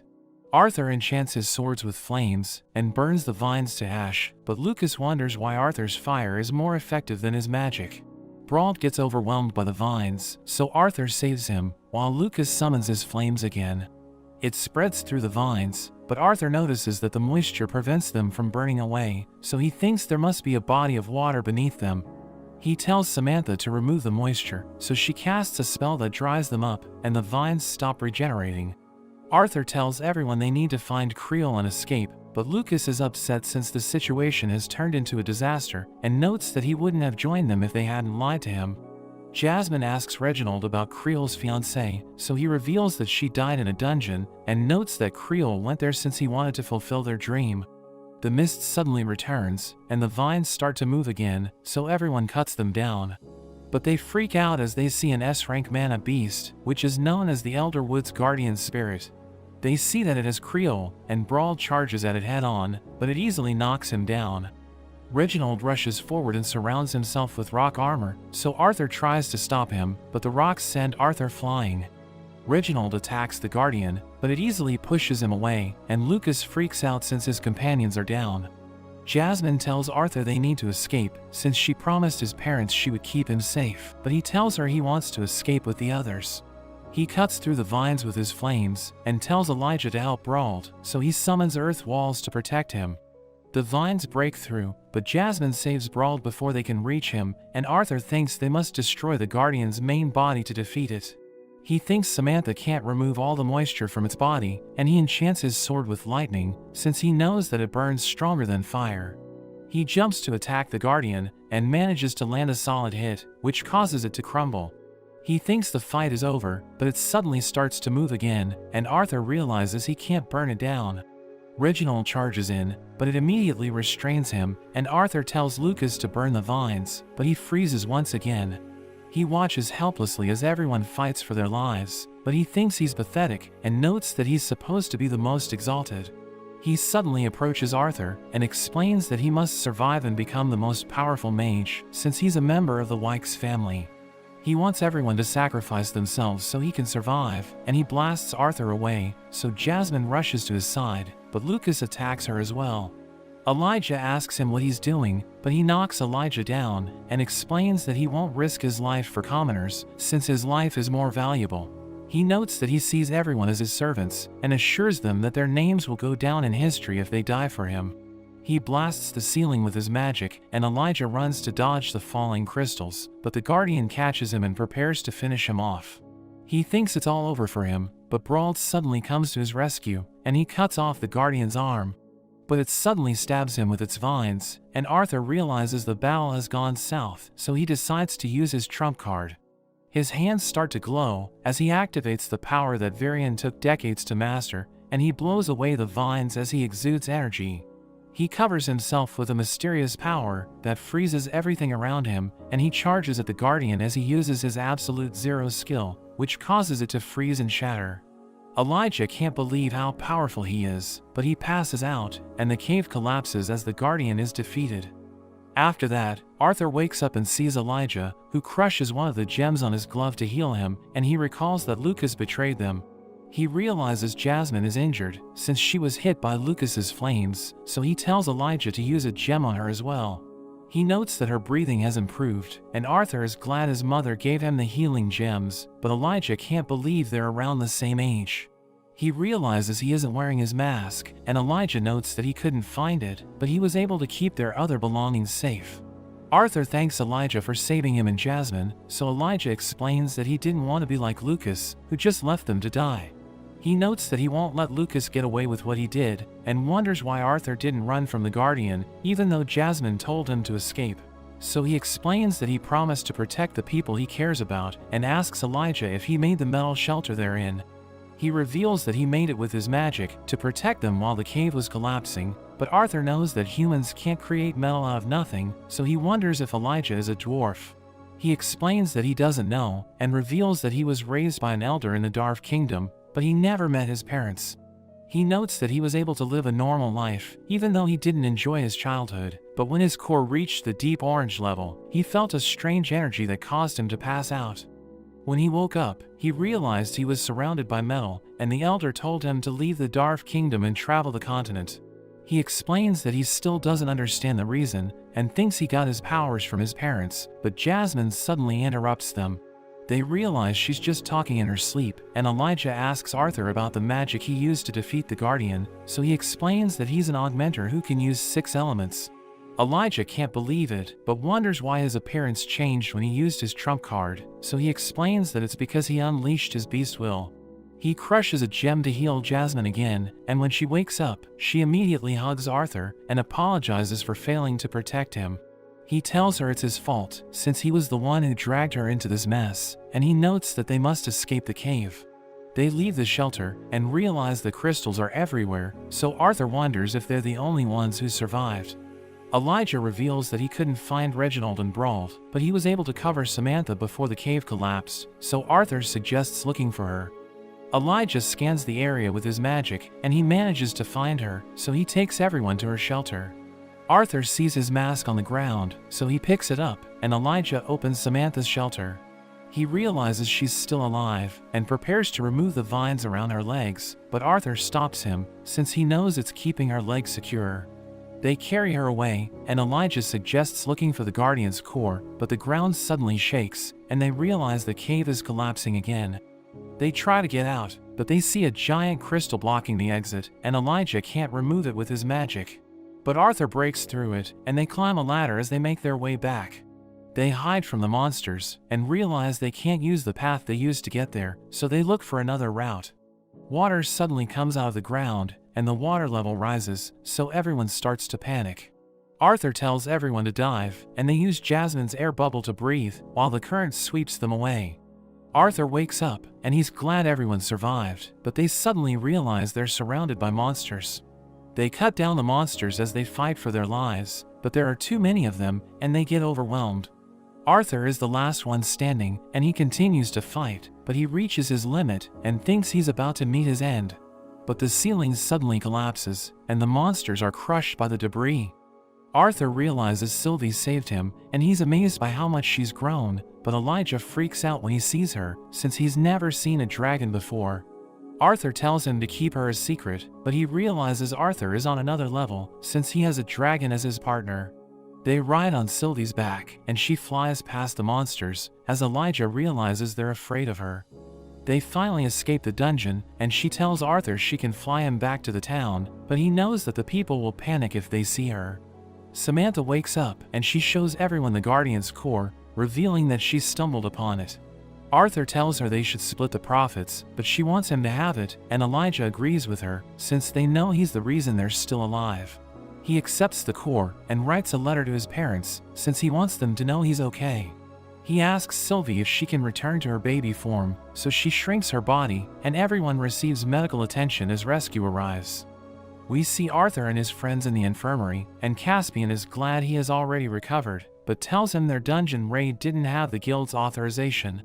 He reveals that Lucas filed a complaint against them and claimed that Arthur is responsible for the disaster, so the guild council must hold a hearing to discuss his case. We see that the guild sent adventurers to the Tomb of Terror, and they were able to recover Brawl's body, as well as Reginald's belongings. Samantha survived the incident, but her injuries are so severe that she can no longer continue as an adventurer, and Arthur thinks about how he'll be called to testify about what happened. He sees Lucas, who pretends that nothing happened, and Arthur tells him he's lucky to be alive. Arthur meets Caspian, who explains that according to Lucas, Arthur used his party members as decoys so that he could escape with Jasmine. Caspian explains that he doesn't believe everything Lucas said, so he asks for Arthur's side of the story, and notes that he'll talk to Elijah as well. Jasmine wakes up, and immediately looks for Arthur, but she stumbles upon her sister Senya, so she asks her if their father told her everything that happened. Senya is glad she was able to make good friends, but she knows that Jasmine almost died, so she tells her to take care of herself. We see Elijah training alone, but Lucas suddenly interrupts him and tells him to testify against Arthur. He refuses to do it, so Lucas orders his guards to get rid of him, but he summons his staff to defend himself. He blocks their attacks, but they overwhelm him with their numbers, so he thinks it's all over for him. But they suddenly stop moving, and a knife flies past Lucas. He realizes he was hit, and he panics as he sees Arthur, who prepares to finish him off. Caspian stops him and tells him to let the inquiry run its course, so he decides to spare Lucas, and his guards take him to the infirmary. Caspian notes that he needs to speak to Arthur in private, so his friends leave, and Caspian tells him his actions would only make things worse. He explains that he has the power to erase Lucas, and the Wykes don't even know his true identity, so he could get away with eliminating him. He wonders if Caspian stopped him since he's on Lucas's side, and he becomes intimidated as Arthur stares at him, but he notes that he just wants what's best for Arthur. He explains that the Wykes will hunt him down if anything happens to Lucas, and they might even target the people who are close to him. So Arthur realizes he has a point, but notes that he wants to ask a favor from him. Arthur and Lucas appear before the judge, who explains that he has discussed the case with the jury, so he's ready to announce his decision. He strips Lucas of his position as an A-ranked conjurer, and notes that he can no longer register as an adventurer. But he doesn't care, because he knows his father can fix everything for him, and he thinks he won't need his adventurer card since he'll soon enroll in the academy. The judge also tells Arthur that he's banned from entering the academy since he's an enemy of the Wykes family, and he explains that he doesn't deserve to be punished, but the judge tells him the decision is final. He notes that he won't ask Arthur to surrender his adventurer card, but he needs to stay away from the Wykes family, and Lucas thinks he's done for. But the judge notes that he has finished announcing his decision, and Lucas wonders why he didn't ask Arthur to reveal his identity. A member of the jury explains that they've decided not to make his identity public, so Lucas starts to complain, but the judge reminds him that there's no room for debate because the decision is final. His servants tell him his father wants to meet him, so he leaves the courtroom, and Arthur starts to walk away, but the judge stops him and offers to show him the back entrance. The judge takes him to the library, where we learn that it was all just an act, and Arthur thanks the judge for his cooperation. He explains that he didn't do it for Arthur, and warns him that the Wykes might learn about his secret, but he notes that he's extremely cautious. The judge shows him a secret path, and he escapes through the back door, but Sylvie suddenly rushes to his side, and asks him if they can go home. He tells her it's all over, so they make their way back with Elijah and Jasmine, but Elijah is sad since they need to part ways. Arthur invites him to stay with them until school begins, but he notes that he has no plans to enroll, so Arthur explains that studying in Xyrus will help him become a famous adventurer. He notes that he can't get into the academy since he lacks money and connections, but Arthur promises to take care of everything for him and tells Jasmine to escort him home. After they leave, Arthur talks to Caspian and thanks him for following his plan. We see that when Arthur asked for a favor, Caspian didn't want to make the Wykes family his enemy, but Arthur knows that Lucas will pressure Caspian to reveal his identity. He tells Caspian to keep his identity a secret and promises to support the guild after he gets stronger, so Caspian accepts the deal. We return to the present, as Caspian gives Arthur a bag of coins and tells him to use it to protect himself. Arthur is worried that Lucas will recognize Sylvie, but she transforms into a white cat, and he can't believe she can do that. Arthur removes his mask and heads to a shop, where he spends most of his money to buy a dimensional ring, and he's glad that he's now ready for school. That evening, Arthur returns home, and his family is glad that he made it back safely. He learns that Jasmine left to join the Twin Horns, but he wonders what happened to Lilia, so Vincent reveals that she's already in the academy. He asks his father what stage he's at, so he reveals that he's stuck at Deep Orange, and explains that he isn't making progress, even though he tried everything to reach the next stage. So Arthur shows him the Guardian's core and explains that he can use it to get stronger.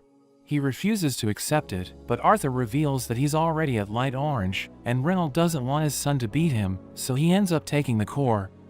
The next day, Alice heals Elijah, who realizes Arthur has incredible talent, since both of his parents are skilled adventurers. Arthur and Elijah head to the market, where they buy everything Elijah needs, but he wonders why Arthur is doing so much for him, so Arthur reminds him that he saved his life. He thinks he also needs to repay Arthur, since he couldn't have escaped the Tomb of Terror without him, but Arthur tells him not to think about it and runs off. We see that Jasmine has recovered from her injuries, and Helen invites her to join the Twin Horns for their next quest, since they think it's going to be tough. Jasmine notes that she wants to do something before they leave, and Helen knows what she's thinking, so she tells her to take her time. We see Elijah carrying his supplies, and Arthur knows he's exhausted, so they decide to take a break. Arthur wonders why he doesn't use his dimensional ring to store his supplies, and he wonders why he didn't do that in the first place, so Arthur realizes he didn't use his brain. We cut to Lucas, who asks Caspian about Arthur, but he refuses to say anything. Lucas tells him he can't oppose the Wykes family since he's just a guild head, but he explains that the guild has tightened its rules, since it's now active internationally. He explains that he can't break the rules for the Wykes, since they no longer enjoy the same status they once had, and he adds that he can't give Lucas what he wants, because he isn't even an adventurer at the moment. We see a man who has broken into the records section, and he checks out the files, but can't find the info he's looking for. But he reads a document about Jasmine, and realizes she's a member of the Twin Horns. That evening, Sylvie tells Arthur she's hungry, and notes that she can smell food, so he shows her a mana core. But he explains that he can't let her eat it, since he still needs to study it. Eleanor tells him their father wants to meet him, so he heads outside, but he's surprised to see Jasmine. Reynold explains that she's about to go on a quest with the Twin Horns, and she knows she won't see Arthur for a while, so she wants to fight him before she leaves. They prepare for their match, but Elijah wonders why she challenged Arthur to a duel, so Adam explains that it's an adventurer tradition. Angela and Durden prepare to set up their barriers so that their fight won't damage their surroundings, and Jasmine tells Arthur she won't hold back. She immediately charges in, and they start to clash, but she overpowers him and kicks him in the head. He knows he still isn't as good as he was in his past life, but he wants to show her how much he has improved, so he does his best to dodge her attacks, but she still hits him with her elbow. Adam realizes she has the advantage, since they're fighting in her preferred range, and he notes that he wouldn't let her get up close, since he knows she's dangerous at close range. They continue to clash, and Arthur jumps back to maintain his distance, but she rushes forward and prepares to stab him, but he kicks her away. He admits that he can't beat her with just his sword, and she agrees to fight him with magic, so he enchants his sword with flames. She avoids his attacks, but everyone's amazed by how much stronger he has become, and thinks he'll continue to grow since he's only 11. He launches a fireball, but Jasmine deflects it, so Durden summons a barrier to stop it, and tells the others they need to step back. Arthur realizes he can't match her technique, and thinks the only way to defeat her is to overpower her, so he continues to attack with his fire. She manages to block it, but he immediately jumps to attack her, so she uses her wind to weaken his flames. Elijah wonders how she did it, since he knows it's extremely difficult to pull off, so Helen reminds him she's from the Flamesworth family, which wields the most powerful fire magic in the kingdom.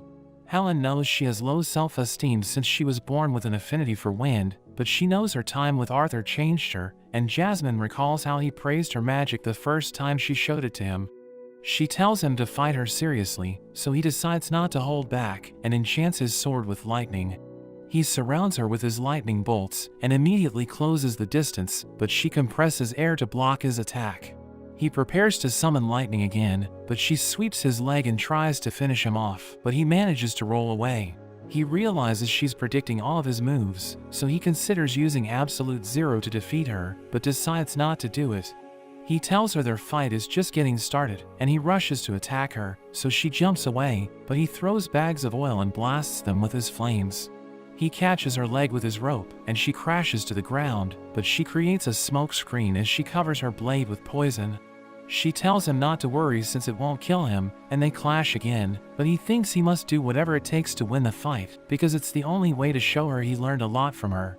He rushes forward and throws his sword, which blinds her as he covers it with his fire, and he goes for her neck before she can recover. She's glad he learned a lot from her, and notes that he has gotten stronger, but he tells her it's all thanks to her. The next day, Arthur gives Jasmine the dimensional ring he bought, and tells her to keep it as a parting gift, and he promises to tell her about the academy when they meet again. He says goodbye to the twin horns, but he suddenly becomes sad, as he wonders what could have happened if Lucas hadn't betrayed him. We see Elijah taking a shower, when Arthur suddenly comes in, and tells him he brought him pajamas. Elijah panics since he's naked, but Arthur tells him to relax since he doesn't care, and goes back outside. After Elijah takes a bath, Arthur reveals that Vincent agreed to pay for Elijah's tuition, but leaves without giving him the details. At night, Elijah and Arthur look forward to attending the Xyrus Academy, since they know they'll learn a lot about magic, but Elijah asks Arthur what he plans to do about Lucas. He explains that he won't get revenge, because he knows the Wykes family will go after him if he harms Lucas, so he just plans to keep getting stronger. He wonders why Elijah placed pillows between them, and he explains that he didn't want to sleep on the same bed as him, but Arthur starts teasing him. He tells Arthur to be silent, and wonders if he'll be able to find a girlfriend in the academy, so Arthur tells him he'll be fine. He thinks Arthur will be popular with the girls because of his good looks, but he explains that he doesn't care, and tells Elijah they should go to sleep. The next day, Vincent tells Arthur that he spoke with an engineer named Gideon, who is the most talented researcher in Sapin. He recalls how Arthur told him he wanted to meet an inventor, and wonders what he wants from Gideon, but Reynolds suddenly interrupts them, and reminds Vincent he has an appointment. He can't believe he forgot about it, and he runs off, so Reynolds tells him to be careful. He tells Arthur he has reached the orange stage, but notes that the beast's core didn't crumble after he absorbed its mana, so Arthur finds it strange. He closes his eyes as he holds it, but senses a beast will inside it, and he wonders if he can combine it with his dragon's will. He decides to give it a try, and sees the guardian's will, but his dragon's will seems to want to crush it, so he lets go of the core. He wonders why his father couldn't absorb the beast will, and he recalls how Varian told him the beast's element must be compatible with the user, so he decides to give it to Tessia when he sees her. The following day, Eleanor wakes Arthur up and notes that they should prepare for an important announcement. He doesn't get up, so she hits him with an elbow drop and tells him to head downstairs. After that, Arthur heads to the town, and Elijah notes that he'll look around the shops while Arthur meets Gideon.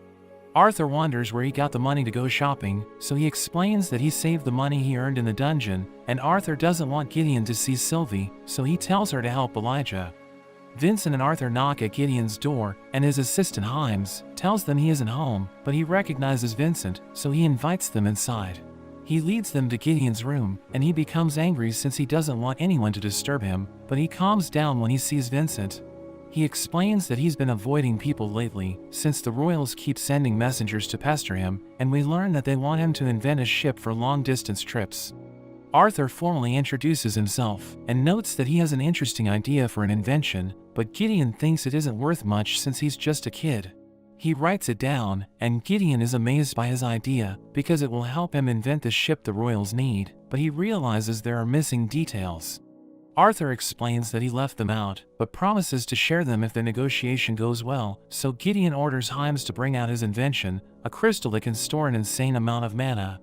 Arthur notes that he doesn't need it, so Gideon tells Himes to bring out his other inventions, and Vincent thinks they all look amazing, but Arthur isn't interested in any of them. Gideon starts to lose it, and he realizes he doesn't have a choice, so he orders Himes to bring out his special pendants. He reveals that he hired the finest jewelers to design them for royals, and Arthur notices they were made from a phoenix, an S-rank mana beast with unique abilities. Gideon reveals that he transferred its power to the pendants, so they can protect their user with a barrier and teleport them to safety when the barrier breaks.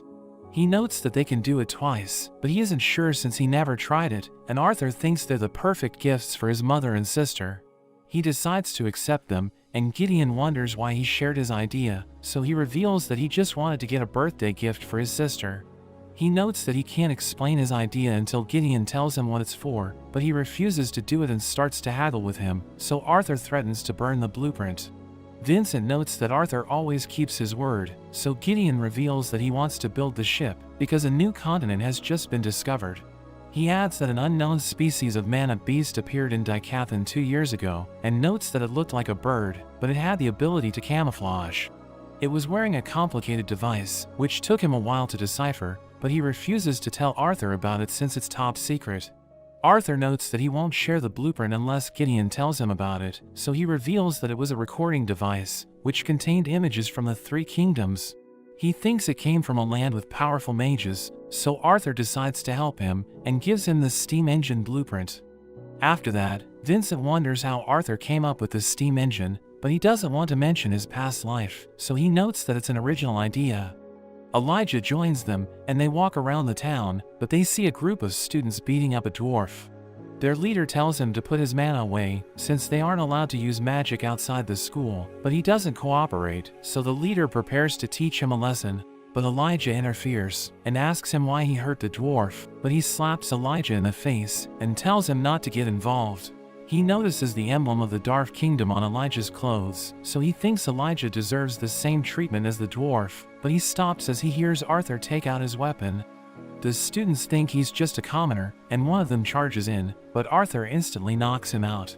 Another student uses his family's technique to confuse Arthur, and attacks him with his super speed thrust, but Arthur still easily avoids it. He realizes he broke his weapon, so he needs to fight with his fists, and the leader tells him he's no match for him, since his family's fists are the strongest in this world. He charges in, but Arthur easily knocks him down, and he starts to walk away.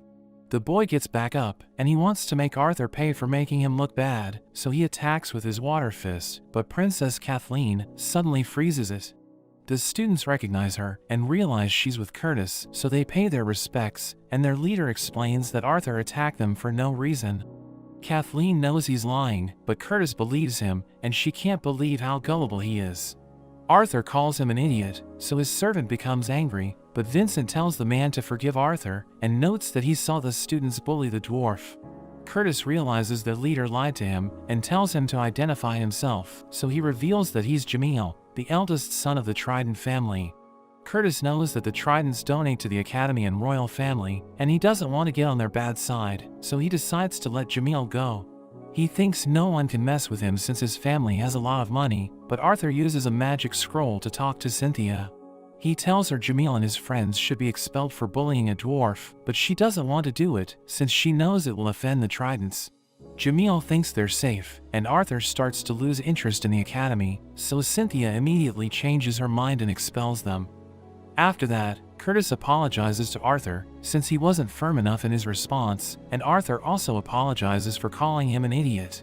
Curtis joins Kathleen in the carriage, and he tries to talk to her about Arthur, but she sees him leaving, so she calls out to him and invites him to have tea with her.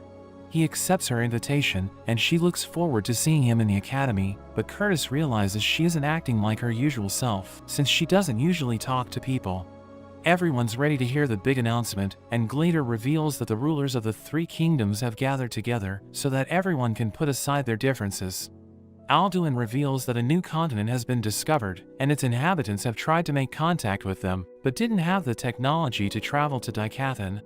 Glader notes that a new era has begun, and the King of Darv explains that it will be difficult for everyone to work together, so they've chosen their 6 strongest to represent their kingdoms as lances. He gives each of them rings as he mentions their names, but Arthur and Elijah realize one of them is Byron Wykes, the brother of Lucas. Glader tells them to fulfill their duties by defending the continent, and Arthur realizes nobody wants to mess with Lucas because opposing his brother is suicidal. After that, Arthur prepares for a party, and Sylvie wants to go with him, but he tells her to wait in the room and promises to return with food. Arthur welcomes the guests into the mansion, and Elijah tries to impress the girls, but they all ignore him, so Arthur feels bad for him. Alice takes Eleanor to the party, where everyone surprises her with a happy birthday, and she starts to enjoy herself, but Reynold notes that he wants to see her dance with Arthur. She becomes nervous, since she didn't practice for the performance, but Arthur tells her to follow his lead. They gracefully dance to the music, and he uses his wind magic to spin her around, which impresses the guests. We learn that he used the society dancing he learned in his past life, and Reynold praises Eleanor for putting up a good performance, but Gideon tells Arthur he wants to talk to him. They head outside, and Gideon tells Arthur that everyone has started working on his design, and Arthur congratulates him, since he got a reward for inventing the steam engine. He explains that he doesn't care about it, and prepares to tell Arthur what he wants, but his fans suddenly interrupt him, and ask him about his recent invention. Arthur talks to Lilia, and notes that he saw boys staring at her, so he thinks she's popular at school. She tells him she doesn't have a boyfriend, and notes that her life changed because of him, so he notes that her future partner needs to get his seal of approval. Gideon interrupts them, and tells her he wants to talk to Arthur, so she heads back inside. He tells Arthur she's obviously in love with him, and he reveals that he knows that, but explains that he won't take things further since he isn't interested. Gideon notes that he wants Arthur's knowledge, but he doesn't want to share it, because it will only satisfy Gideon's selfish curiosity. Gideon proposes a give-and-take relationship, where he'll give Arthur anything he needs in exchange for his ideas, and Arthur accepts the deal. After that, Eleanor opens a gift, and realizes there's an elven bow inside, but Arthur notices a letter, and realizes the sender didn't sign it. We learn that Tessia was the one who sent it, but she decided not to show herself, since she wanted Arthur to focus on his sister on her special day. He gives Alice and Eleanor the pendants he got from Gideon, and explains that they will keep them safe, but we see a man watching them outside the mansion. At night, Arthur heads to a church, because he received a mysterious message that told him to go there. He sees one of the cultists, who reveals that he knows everything about Arthur, and he wonders how Arthur defeated the Guardian. He explains that Brauld helped him, but the man knows he's lying, since Brauld isn't strong enough to defeat the Guardian. He reveals that he was the one who sent Brauld to the Tomb of Terror, so Arthur realizes Brauld died because of him, and he charges into attack, but the man blows him away using sonic magic, and he tells Arthur he hasn't seen anything yet, as he follows up with his ice magic. Arthur barely dodges the shards and takes cover, so the man launches a barrage of fireballs, but Arthur dodges all of them and manages to get behind him. The man summons vines to restrain him and launches ice shards to finish him off, but he manages to break free and destroys the shards before they can reach him. The man once again asks him how he defeated the Guardian, but Arthur suddenly cuts his hand off and reveals that he was holding back. He asks the man what he's after, but the man tries to escape, so Arthur cuts him up and tells him to answer the question. He reveals that his goal is to complete a spell that will allow him to control mana beasts, and notes that he can already control those in A-class and below, but S-class monsters are still beyond him. He explains that he didn't control the Guardian, but he suddenly uses his magic to get away, and reveals that he removed the Guardian's will to influence its actions. He shows Arthur a strengthening potion, which boosts the user's mana and makes him go berserk, and he injects it into his body. He starts to transform, so Arthur activates his dragon's will, but he suddenly gets blown away, and the church explodes as the man turns into a giant. He makes his way to the city, and starts to go on a rampage, so everyone runs for their lives. The guards shoot arrows at him, but they have no effect, and he destroys everything in his path. He walks toward Vincent's mansion, but Arthur gets in his way, and notes that he won't let him pass. He jumps to attack him, but his swords can't slice through the giant's skin, so he enchants them with his flames. He lands a solid hit, but it still has no effect, and he realizes he can't hurt the giant no matter what he does. The giant restrains him using his vines, and attacks him with a sonic blast, which sends him flying. The giant grabs him before he hits the ground, and as he looks around, he realizes that the city has been destroyed. He remembers how he destroyed countless cities in his past life, so he thinks he deserves to die, and the giant smashes him into the ground. He thinks it's all over for him, but he suddenly hears Sylvia's voice, and she reminds him how he promised to use his power to protect the people. The giant starts to walk away, but he stops as Arthur gets back up and activates his dragon's will. He charges in, so the giant summons ice shards to attack him, but Arthur destroys them with his fire swords, and uses his wind magic to jump up high. The giant attacks with his vines, but Arthur uses his absolute zero to freeze all of them, and he continues forward. The giant fires his sonic blast again, but Arthur manages to counter it with his wind blades, and launches him into the air. He fires another blast, but Arthur uses his elemental slash, and as their attacks collide, it causes a shockwave that destroys everything around them. The giant is defeated, and Arthur prepares to finish off the cultists, but he suddenly fires a beam that destroys Arthur's mask. He stabs the man with his lightning blade, and the giant's body disappears, but he realizes he broke his promise to Sylvia since he allowed his heart to be filled with rage. Arthur walks away, but the other cultist suddenly approaches the man, and when he wakes up, she tells him he made a mess in the city. She explains that it will be hard to cover it up, but he thinks it doesn't matter, and tells her about Arthur's dragon's will, but she suddenly finishes him off. Arthur returns home, and we learn that Cynthia wrote a cover-up story for him, so his family doesn't know about his fight with the giant. But Reynolds doesn't ask him about what happened, so Arthur thinks he already knows the truth. After some time, Arthur and Elijah finally start at the academy, where Cynthia appears before the students and welcomes them to the school. She notes that it's a special year, since a lot of dwarves and elves enrolled in the academy, and as she introduces everyone to the members of the student council, Arthur realizes that Tessia is one of them. At night, Arthur heads outside, but Sylvie suddenly runs off, so he chases after her. He sees her with Tessia, who blushes as she sees him, and they're both glad to finally be together again. But that's where this video ends. Remember to like and subscribe to the channel. Thanks for watching, and I'll see you next time.